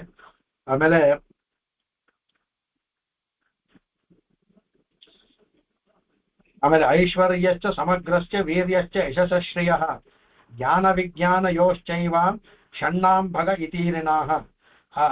ಅವರಿಗೆ ಈ 6 ಗುಣಗಳನ್ನು ಉಳಿದ ಭಗ ಅಂತ ಇದೆಯಲ್ಲ, 6 ಗುಣಗಳು ಅದಕ್ಕೆ. ಅದನ್ನ ಅಂಗಿರಸರು ಶೌನಕರಿಗೆ ಹೇಳುವಂತಹ ಅದು ಹೇಳ್ತಾರೆ. ಅದೇ ಹೇಳ್ತಾರೆ ಭಗ ಅನ್ನೋದು 5 ಹೇಳ್ತಾರೆ. ಜ್ಞಾನ ಬಲ ಐಶ್ವರ್ಯ ವೀರ ಶಕ್ತಿ ತೇಜಸ್ ಇದೆಲ್ಲ ಇದಕ್ಕೆ ಷಣ್ಣಾಂ 6 ಅಂತ ಹೆಸರು. ಅದಕ್ಕೆ ಭಗ ಅಂತ ಇತೀರಣ್ಣ. ಇದನ್ನ ಈ 6ಕ್ಕೂ ಭಗ ಅಂತ ಇತೀರ. ಅದಕ್ಕೆ ಭಗ ಅನ್ನೋದಂದ್ರೆ ಈ 6ಕ್ಕೂ ಭಗ ಅಂತ ಹೆಸರು. ಅದನ್ನ ಉಳ್ಳವನು, ಅದರಿಂದ ಈ ಎಲ್ಲವನ್ನವನು ಆ ಭಗವಂತ ಅವನೇ ಪುರುಷ ಅಂದ್ಬಿಟ್ಟು ಅದನ್ನು ಸಹ ತೋರಿಸ್ತಾರೆ. ಮುಂದೆ ಸಾಕ್ಷಿ ಅಂತ ಹೇಳ್ತಾರೆ. ಸಾಕ್ಷಿ ಅನ್ನೋದಕ್ಕೆ ಹೇಳ್ತಾರೆ ಏನಪ್ಪಾ ಅಂತಂದ್ರೆ ಸಾಕ್ಷಾತ್ ಈಕ್ಷತೆ ಇದು ಸಾಕ್ಷಿ. ನೇರವಾಗಿ ನೋಡ್ತಾನೆ ಭಗವಂತ ಎಲ್ರನ್ನು. ಸಾಕ್ಷಾತ್ ಈಕ್ಷತೆ ಇದು ಸಾಕ್ಷಿ. ಎಲ್ಲವನ್ನೂ ಎಲ್ಲಾ ಕಾಲದಲ್ಲೂ ಎಲ್ಲಾ ಜಾಗದಲ್ಲೂ ಅವರಿಗೆ ವಸ್ತು ಅವಚ್ಛಿನ್ನ ಯಾವುದೂ ಇಲ್ಲ. ದೇಶ ಕಾಲ ಪರಿಚ್ಛಿನ್ನ ಅವನು ಭಗವಂತನ ಎಲ್ಲಾ ಕಾಲದಲ್ಲೂ ಎಲ್ಲಾ ಸಮಯದಲ್ಲೂ ನೋಡ್ತಾನೆ. ಸಾಕ್ಷಿ, ಯಾವ ಒಂದು ಕ್ಷಣವೂ ಮಲಗೋದಿಲ್ಲ ಅವನು. ಬೆಳಗಾಗ್ಲಿ ರಾತ್ರಿ ಆಗ್ಲಿ ಅವನನ್ನ ಕಣ್ಣು ತಪ್ಪಿಸಿ ಭಗವಂತನ ಕಣ್ಣು ತಪ್ಪಿಸಿ ಒಂದೇ ಒಂದು ಚಿಕ್ಕ ಕ್ರಿಯೆಯು ಯಾವ ಒಂದು ಹುಲ್ಲು ಸಹ ಅಲ್ಲಾಡೋದಿಲ್ಲ ಭಗವಂತನ ಕಣ್ಣು ತಪ್ಪಿಸಿ. ಅದರಿಂದ ಸಾಕ್ಷಿ, ಎಲ್ಲಾ ವಸ್ತುಗಳು ಸಾಕ್ಷಿ. ಚೇತನ ಅಚೇತನ ಎಲ್ಲರಿಗೂ ಅವನು ಸಾಕ್ಷಿಯಾಗಿದ್ದಾನೆ. ಅದರಿಂದ ಹೇಳ್ತಾರೆ ಕಡೆಗೆ ಸಾಕ್ಷಾತ್ ದ್ರಷ್ಟೇ ಸಂಜ್ಞಾಮಿ. ಎಲ್ಲರೂ ಇದು ಅದಕ್ಕೆ ಪಾಣಿನಿ ಒಂದು ಸೂತ್ರ ನೋಡು, ಸಾಕ್ಷಾತ್ ದ್ರಷ್ಟರಿ. ಅದಕ್ಕೆ ಈ ಇಕಾರ ಒಂದು ಆಗ್ಬೋದು. ಅದಕ್ಕೆ ಸಾಕ್ಷಾತ್ ದ್ರಷ್ಟರಿ. ಅದಕ್ಕೆ ಇನ್ನೊಂದು ಒಂದು ಪ್ರತ್ಯಂತ ಮಾಡಿಬಿಟ್ರು. ಅದಕ್ಕೆ ಎಲ್ಲವನ್ನು ಸಾಕ್ಷಾತ್ತಾಗಿ ನೋಡೋದ್ರಿಂದ ಅವನು ಸಾಕ್ಷಿ ಅಂತ ಇಕಾರ ಒಂದು ಸಾಕ್ಷಿ ಅಂತ ಆಗುತ್ತೆ. ಅದಕ್ಕೆ ಅದನ್ನು ಹೇಳ್ತಾರೆ ಕಡೆಗೆ. ಆಮೇಲೆ ಶ್ವೇತಾಪುರುಷ ಒಂದು ಮಂತ್ರವನ್ನು ಕೊಟ್ಟು ಮಾಡ್ತಾರೆ. ಏಕೋ ದೇವ ಸರ್ವಭೂತೇಷು ಗೂಢ ಸರ್ವವ್ಯಾಪಿ ಸರ್ವಭೂತಾಂತರಾತ್ಮ ಕರ್ಮಾಧ್ಯಕ್ಷ ಸರ್ವಭೂತಾದಿವಾಸ ಸಾಕ್ಷಿ ಚೇತ ಕೇವಲೋ ನಿರ್ಗುಣಶ್ಚ ಅಂತ ಆ ಸಾಕ್ಷಿ ಪದವನ್ನ ನೇರವಾಗಿ ಶ್ರುತಿನೇ ಹೇಳಿದೆ. ಯಾರಪ್ಪ? ಏಕೋ ದೇವ, ಒಬ್ಬನೇ ದೇವ ಅವನು. ಸರ್ವಭೂತ ಎಲ್ಲಾ ಭೂತಗಳಲ್ಲಿ ಗೂಢವಾಗಿರೋವನು. ಸರ್ವವ್ಯಾಪಿ, ಎಲ್ಲಾ ಕಡೆ ಅಂತರ್ಬಹಿಶ್ಚ ತತ್ಸರ್ವಂ ವ್ಯಾಪ್ಯ ನಾರಾಯಣ ಸ್ಥಿತ. ಸರ್ವಭೂತ ಅಂತರಾತ್ಮ, ವ್ಯಾಪಿಸ್ಕೊಂಡು ಇದ್ದಾನೆ, ಒಳಗಡೆ ಅಂತರಾತ್ಮ ಹೋಗಿದ್ದಾನೆ ಅವನು ಕರ್ಮಾಧ್ಯಕ್ಷ. ಕರ್ಮವನ್ನ ಅಧ್ಯಕ್ಷ ಅಂದ್ರೆ ಕರ್ಮವನ್ನ ಅಧ್ಯಕ್ಷನಾಗಿದ್ದು ಒಡೆಯನಾಗಿದ್ದು ಎಲ್ರಿಗೂ ಅವರವರ ಕರ್ಮ ಪ್ರಕಾರ ನಿಯಮನ ಮಾಡ್ತಾ ಇದ್ದಾನೆ, ಕರ್ಮಾಧ್ಯಕ್ಷ ಅವನು. ಆಮೇಲೆ ಸರ್ವಭೂತಾದಿ ವಾಸ, ಎಲ್ಲಾ ಭೂತಗಳಲ್ಲೂ ವಾಸವಾಗಿದ್ದಾನೆ ಅವನು. ಅದರಿಂದ ಸಾಕ್ಷಿ ಚೇತ ಕೇವಲೇ ನಿರ್ಗುಣಶ್ಚ, ಅವನಿಗೆ ಸಾಕ್ಷಿ ಅಂತ ಹೇಳ್ತಾನೆ, ಕೇವಲ ನಿರ್ಗುಣಶ್ಚ ಅಂತ ಹೇಳ್ತಾರೆ. ಅವನಿಗೆ ನಿರ್ಗುಣಶ್ಚ ಅಂದ್ರೆ ಹೇ ಗುಣವಿಲ್ಲದವನು ಅಂತ. ಅವನು ಎಲ್ಲ ಇದನ್ನು ಕೇವಲ ಅಂತಂದ್ರೆ ಶುದ್ಧನಾದವನು, ಯಾವ ಹೇ ಗುಣವಿಲ್ಲದವನು ಇದಾನಲ್ಲ, ಅದರಿಂದ ಅವನಿಗೆ ಸಾಕ್ಷಿ ಅಂದ್ರೆ ಅಂತರ್ಯಾಮಿ ಆಗಿದ್ದುಕೊಂಡು ನಮ್ಮ ಕರ್ಮವನ್ನು ವೀಕ್ಷಣೆ ಮಾಡ್ತಾನೆ, ಬಹಿರ್ವ್ಯಾಪ್ತಿಯಾಗಿ ಇತರ ವಸ್ತುಗಳನ್ನು ನೋಡ್ತಾನೆ, ಎಲ್ಲವನ್ನು ನೋಡೋದ್ರಿಂದ ಸಾಕ್ಷಿ ಅಂದ್ಬಿಟ್ಟು ಕಡೆಗೆ ಅದ ಸಾಕ್ಷಾತ್ ಅವ್ಯವಧಾನೇನ ಸ್ವರೂಪ ಬೋಧೇನ ಪಶ್ಯತಿ ಸರ್ವಂ ವಿಧಿ ಸಾಕ್ಷಿ ಅಂದ್ರೆ ಅವ್ಯವಧಾನೇನ ಅದಂದ್ರೆ ವ್ಯವಧಾನ ಒಂದು ಅವರಿಗೆ ನೋಡೋದಕ್ಕೆ ನಮ್ಗೆ ಯಾರು ಮರೆ ಬರುತ್ತೆ ಅಂತಲ್ಲ, ಹಿಂಡ್ರೆನ್ಸ್ ಈ ಕಡೆ ಬಾ ಸರಿ ಕಾಣ್ತಾ ಆ ತರ ಇಲ್ವೇ ಇಲ್ಲ ಅವನಿಗೆ. ಅವ್ಯವಧಾನೇನ ಯಾವುದೂ ಅಡ್ಡ ಬರಲ್ಲ ಅವನಿಗೆ. ಭಗವಂತನಿಗೆ ಯಾವ್ದು ಮರ ಗುಡ್ಡ ಅಡ್ಡ ಬಂತು, ಆ ಕಡೆ ಇದ್ದ ಭಗವಂತ ಇಲ್ಲಿ ಕಾಣ್ಲಿಲ್ಲ ಅಂತೇಳಿ ಯಾಕೆ ಎಲ್ಲಾ ಕಡೆ ಇರ್ತಾನಲ್ಲ. ಅದರಿಂದ ಅವ್ಯವಧಾನೇನ ಸ್ವರೂಪ ಬೋಧೇನ ತನ್ನ ಸ್ವರೂಪವೇ ಇರೋದ್ರಿಂದ ಅವನಿಗೆ ಸರ್ವಂ ವಿಧಿ ಸಾಕ್ಷಿ, ಎಲ್ಲವನ್ನೂ ತಿಳ್ಕೊಳ್ಳೋದ್ರಿಂದ ಅವನು ಸಾಕ್ಷಿ. ಅವನು ಎಲ್ಲಾದ್ರಲ್ಲಿ ಅವನಿಗೆ ಅಡ್ಡ ಅನ್ನೋದಿಲ್ಲ, ಅವನ ಕಣ್ಣಿಗೆ ಬೀಳ್ದವರು ಸಾಧ್ಯವೇ ಇಲ್ಲ, ಅದರಿಂದ ಸಾಕ್ಷಿ ಅಂತ ಹೇಳ್ಬಿಟ್ರು. ಅದಕ್ಕೆ ಸಾಕ್ಷಾತ್ ದ್ರಷ್ಟದೀತಿ ಸಾಕ್ಷಿ ಅದು ಒಂದು ಹೇಳಿದ್ರು ಕಡೆಗೆ. ಆಮೇಲೆ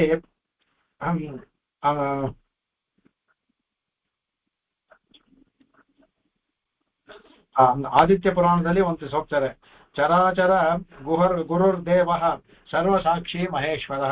ಅವನು ಚರಾಚರ ಚೇತನ ಅಚೇತನ ಎಲ್ಲವಳಿಗ ಅವನು ದೇವ ಗುರು, ಎಲ್ಲರಿಗೂ ದೇವ ಆಗಿದ್ದಾನೆ, ಅವನು ಗುರು ಆಗಿದ್ದಾನೆ. ಅವನು ಸರ್ವಸಾಕ್ಷಿ ಎಲ್ಲರನ್ನೂ ಎಲ್ಲಾ ಕಾಲದಲ್ಲಿ ನೋಡ್ತಾನೆ, ಅದರಿಂದ ಮಹೇಶ್ವರ ಅಂತ ಅದ್ರಲ್ಲಿ ಬರುತ್ತೆ. ಅದನ್ನು ಸಹ ತೋರಿಸ್ಕೊಡ್ತಾರೆ. ಆಮೇಲೆ ಕಡೆಗೆ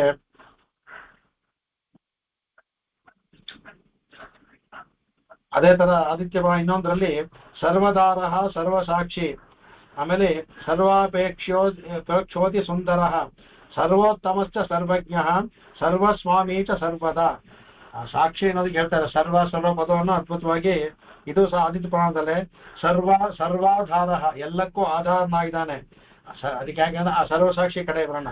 ಆಮೇಲೆ ಸರ್ವಾಪೇಕ್ಷೋತಿ ಸುಂದರ, ಆಮೇಲೆ ಎಲ್ಲರೂ ಸಹ ಸರ್ವ ಅಪೇಕ್ಷ, ಎಲ್ಲರೂ ಅವನನ್ನ ಅಪೇಕ್ಷೆ ಪಡುವವರು. ಆಮೇಲೆ ಅತಿ ಸುಂದರ, ಅತ್ಯಂತ ಮನಮೋಹಕನಾಗಿರುವವನು. ಕೃಷ್ಣಾವತಾರದಲ್ಲಿ ರಾಮಾವತಾರ ನೋಡ್ತೀವಿ, ಸುಂದರನಾಗಿದ್ದಾನೆ. ಆಮೇಲೆ ಸರ್ವೋತ್ತಮಸ್ಯ, ಎಲ್ಲರಿಗೂ ಉತ್ತಮನಾಗಿದ್ದಾನೆ. ಎಷ್ಟೊಂದು ಸರ್ವಜ್ಞ, ಎಲ್ಲವನ್ನು ತಿಳ್ಕೊಂಡಾಗಿದ್ದಾನೆ. ಎಷ್ಟೊಂದು ಸರ್ವ ಆಗಿದ್ದಾರೆ. ಸರ್ವಾಧಾರ ಸರ್ವಾಪೇಕ್ಷ ಸರ್ವಾತಿ ಸುಂದರ ಸರ್ವೋತ್ತಮ ಸರ್ವಜ್ಞ ಸರ್ವಸ್ವಾಮಿ, ಎಲ್ಲರಿಗೂ ಸ್ವಾಮಿ ಆಗಿದ್ದಾನೆ, ಶೇಷಿ ಆಗಿದ್ದಾನೆ. ಅದರಿಂದ ಯಾವಾಗ ಸರ್ವದಾ ಎಲ್ಲಾ ಕಾಲದಲ್ಲೂ, ಅದರಿಂದ ಅವನು ಸರ್ವಸಾಕ್ಷಿ, ಎಲ್ಲರಿಗೂ ಎಲ್ಲಾ ಕಾಲದಲ್ಲೂ ಸಾಕ್ಷಿಯಾಗಿದ್ದಾನೆ ಅಂದ್ಬಿಟ್ಟು ಅದ್ಭುತವಾದ ಶ್ಲೋಕ ಅದು ಆದಿತ್ಯ ಪುರಾಣದಲ್ಲಿ ಬರೋದು. ಅದನ್ನ ತೆಗೆದು ತೋರಿಸ್ತಾರೆ ಇವರು. ಆಮೇಲೆ ಕ್ಷೇತ್ರಜ್ಞ ಅಂತ ಹೇಳ್ತಾರೆ. ಕ್ಷೀಯತೆ ಸ್ಥೀಯತೆ ಭಗವತ ಅತ್ರೇತಿ ಕ್ಷೇತ್ರಂ ಇದು ಉಚ್ಯತೆ, ಕ್ಷೇತ್ರಂ ಜಾನಾತಿ ಇದು ಕ್ಷೇತ್ರಜ್ಞ ಅಂತ ಹೇಳ್ತಾರೆ, ತಿಳಿಸ್ಕೊಡ್ತಾರೆ ಅದಕ್ಕೆ. ಅವನು ಎಲ್ಲವ ಕ್ಷೇತ್ರವನ್ನು ಜಾನಾತಿ ಇದು ಮಾಡಿ. ಆಮೇಲೆ ಕ್ಷೀಯತೆ, ಆಮೇಲೆ ಸ್ಥೀಯತೆ ಭಗವತ ಅತ್ರೇತಿ ಕ್ಷೇತ್ರಂ ಇದು ಉಚ್ಯತೆ. ಭಗವಂತನಿಲ್ಲ, ನಾವು ಕ್ಷೇತ್ರ, ಅವನಿಂದಲೇ ನಾವು ಈ ದೇಹ ಅನ್ನೋದು ಒಂದು ಭೂಮಿ ಇದ್ದಂಗೆ. ಆ ಭಗವಂತನ ಅದೇನ್ ಮಾಡ್ತಾನೆ, ಅವನು ನಮ್ಮನ್ನ ಹದ ಮಾಡ್ತಾನೆ. ಹೇಗೆ ಹೊಲವನ್ನ ಬಿತ್ತು ಉತ್ತು ಅದಾದ್ಮೇಲೆ ಬಿತ್ತು ಎಲ್ಲ ಹದ ಮಾಡ್ತಾರಲ್ಲ, ಆ ತರ ನಮ್ಮನ್ನೆಲ್ಲ ಪ್ರಳಯಕಾಲದಲ್ಲಿ ಮಾಡಿ ಕರ್ಮದಲ್ಲಿ ಮಾಡಿ ಬೆಂಕಿನಲ್ಲಿ ಸುಟ್ಟು ಮಾಡ್ತಾರಲ್ಲ, ಹಾಗೆ ಎಲ್ಲವನ್ನು ಮಾಡಿ ಅವನು ಸ್ಥೀಯತೆ ಕ್ಷೀಯತೆ ಮಾಡಿ ಭಗವಂತ. ಅದರಿಂದ ನಮಗೆ ಕ್ಷೇತ್ರ ಅಂತ, ಜೀವಾತ್ಮನಿಗೆ ಕ್ಷೇತ್ರಜ್ಞ ಅಂತ. ಕ್ಷೇತ್ರ ಅಂದ್ರೆ ಜೀವಾತ್ಮನ ಪರಮಾತ್ಮನಿಗೆ ಹೇಳ್ತಾರೆ ಒಂದಿದ್ರಲ್ಲಿ. ಅದರಿಂದ ಕ್ಷೇತ್ರ, ಯಾಕಂದ್ರೆ ಎಲ್ಲಾ ಕರ್ಮ ಫಲವನ್ನು ಅನುಭವಿಸ್ತೀವಿ ನಾವು, ಅದರಿಂದ ಈ ದೇಹ ಕ್ಷೇತ್ರ ಅಂತ. ಆ ಕ್ಷೇತ್ರವನ್ನ ತಿಳಿದಿದ್ದರಿಂದ ಅವನಿಗೆ ಕ್ಷೇತ್ರಜ್ಞ ಅನ್ನೋದು ಅವ್ರು ಹೇಳ್ದಂಗೆ ಅದನ್ನ ಹೇಳ್ತಾರೆ ಅದಕ್ಕೆ. ಆಮೇಲೆ ಭಗವದ್ಗೀತೆ ಹೇಳಿದೆ ಕ್ಷೇತ್ರಜ್ಞನ್ ಚಾಪಿ ಮಾಂ ವಿದ್ಧಿ ಸರ್ವಕ್ಷೇತ್ರೇಷು ಭಾರತ. ಆಮೇಲೆ ಕ್ಷೇತ್ರಜ್ಞ ಯೋರ್ ಜ್ಞಾನಂ ಎತ್ತ ಜ್ಞಾನನ್ ಮತಂ ಮಮ ಅಂದ್ಬಿಟ್ಟು ಹೇಳ್ತಾರೆ ಕಡೆಗೆ. ಅಂದ್ರೆ ಯಾರು ಅನ್ನಂದ್ರೆ ಕ್ಷೇತ್ರಜ್ಞಂ ಚಾಪಿ ಮಾಂ, ನನ್ನನ್ನ ಕ್ಷೇತ್ರಜ್ಞಂ, ಕ್ಷೇತ್ರವನ್ನು ತಿಳಿದವನು ಅಂತ ತಿಳ್ಕೊ ನೀನು ಅಂದ್ಬಿಟ್ಟು. ಆಮೇಲೆ ಸರ್ವಕ್ಷೇತ್ರೇಷು ಭಾರಶ, ನಾನು ಎಲ್ಲಾ ಇದರಲ್ಲೂ ಭಾರತ ಅಂತ ಅರ್ಜುನ ಹೇಳ್ತಾನೆ. ಅದಕ್ಕೆ ಕ್ಷೇತ್ರಜ್ಞಾನೇ ಜ್ಞಾನಂ, ಅವನ ಜ್ಞಾನ, ಆ ಕ್ಷೇತ್ರನ ಜ್ಞಾನ, ಅವನು ಮಾಡುವುದು ಎಲ್ಲವೂ ಸಹ ನನಗೆ ತಿಳ್ಕೊಂಡಿದೆ ಅದಕ್ಕೆ.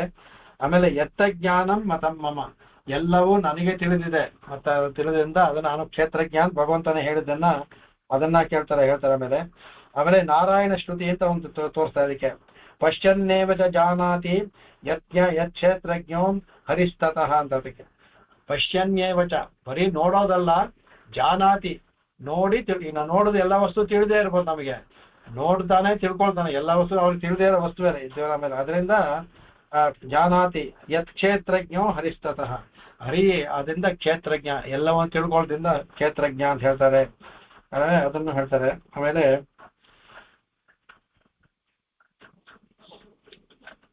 ಅಲ್ಲ ಅರ್ಜುನನಿಗೂ ಇದು ಸಂವಾದ ಹೇಳ್ತಾರಲ್ಲ, ಬೇಡ ಬಿಟ್ಬಿಡೋಣ ನಾವು ಅದಕ್ಕೆ.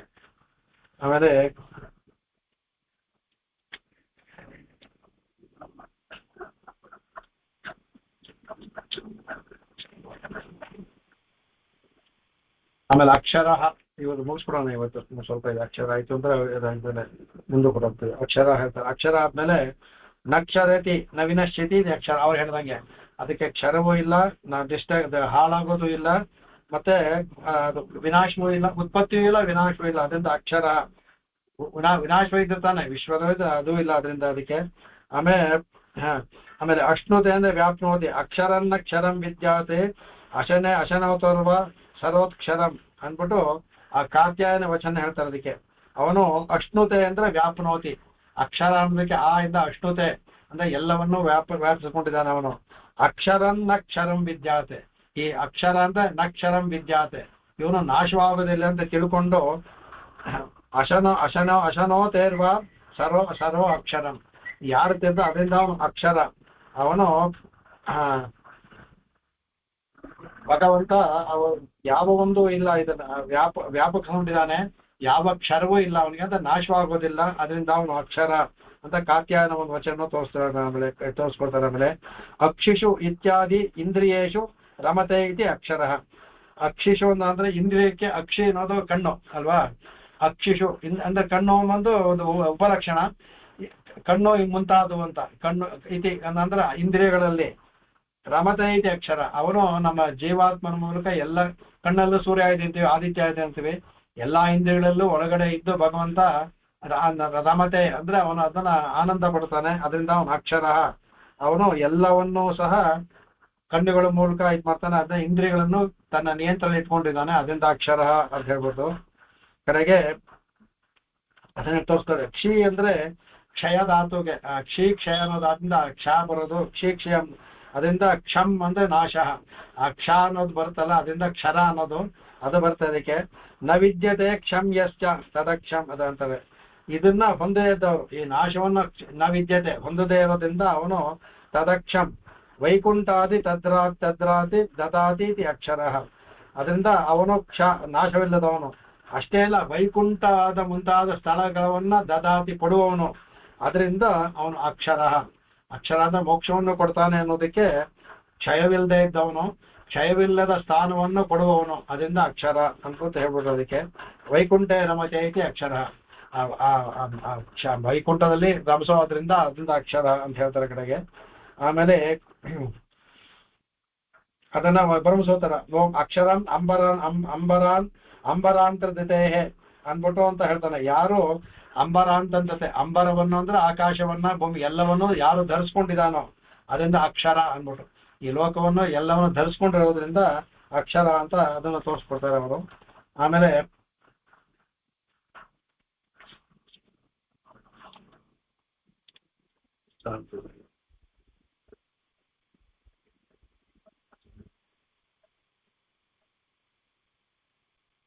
ಕಠೋಪನಿಷತ್ತನ್ನು ಅಂತ ಹೇಳ್ತಾರೆ.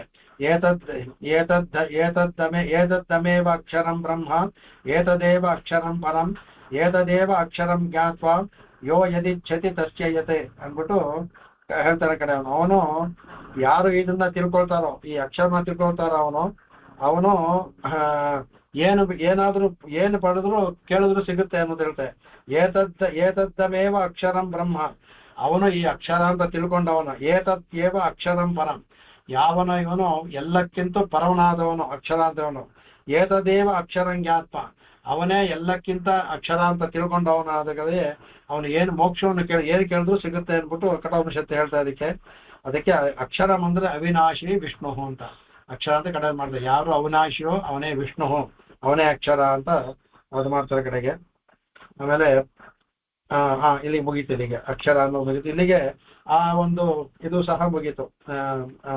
3 ವ್ಯಾಖ್ಯಾನವೂ ಸಹ ಮುಗೀತು. ಆಮೇಲೆ ಇದರಲ್ಲಿ ತುಂಬಾ ಜಾಸ್ತಿ ಇಲ್ಲ, ವಿಶೇಷವಾದ 1-2 ಹೇಳಿದ್ದಾರೆ ಶುಕಸುದಿಗಳು. ಅದರ ಮುಂದಿನ ಕ್ಲಾಸಲ್ಲಿ ಹೇಳ್ತೀನಿ ನಾನು ಅದನ್ನು. ಕವಿತಾರ್ಕಿಕ ಸಿಂಹಾಯ ಕಲ್ಯಾಣ ಗುಣಶಾಲಿನೇ ಶ್ರೀಮತೆ ವೆಂಕಟೇಶಾಯ ವೇದಾಂತ ಗುರವೇ ನಮಃ. ಶ್ರೀಪರಾಶರ ಭಟ್ಟಾರ್ಯಃ ಶ್ರೀರಂಗೇಶ ಪುರೋಹಿತಃ ಶ್ರೀವತ್ಸಾಂಗಸುತಃ ಶ್ರೀಮಾನ್ ಶ್ರೇಯಸೇ ಮೇಸ್ತು ಭೂಯಸೇ. ಆಕಾಶಾತ್ ಪತಿತಂತೋಯಂ ಯಥಾ ಗಚ್ಚತಿ ಸಾಗರಂ ಸರ್ವದೇವ ನಮಸ್ಕಾರಃ. ಕೇಶವಂ ಪ್ರತಿಗಚ್ಚತಿ ಕೇಶವಂ ಪ್ರತಿಗಚ್ಚತಿ ಕೇಶವಂ ಪ್ರತಿಗಚ್ಚತಿ. ಓಂ ಶಾಂತಿ ಶಾಂತಿ ಶಾಂತಿಃ. ಅವಯೇನ ವಾಚಾ ಮನಸೇಂದ್ರಿಯೈರ್ವಾ ಬುದ್ಧ್ಯಾತ್ಮನಾ ವಾ ಪ್ರಕೃತೆ ಸ್ವಭಾವಾತ್ ಕರೋಮಿ ಯದ್ಯತ್ ಸಕಲಂ ಪರಸ್ಮೈ ನಾರಾಯಣಾಯೇತಿ ಸಮರ್ಪಯಾಮಿ. ನಾರಾಯಣ. ಎಲ್ಲರಿಗೂ ನಮಸ್ಕಾರ. ನಮಸ್ಕಾರ. ನಮಸ್ಕಾರ ಸರ್. ನಮಸ್ಕಾರ. ನಮಸ್ಕಾರ. ನಮಸ್ಕಾರ. ನಮಸ್ಕಾರ. ನಮಸ್ಕಾರ ಮಾಮ. ನಮಸ್ಕಾರ. ನಮಸ್ಕಾರ. ನಾಳೆ ಮೇಡಮ್.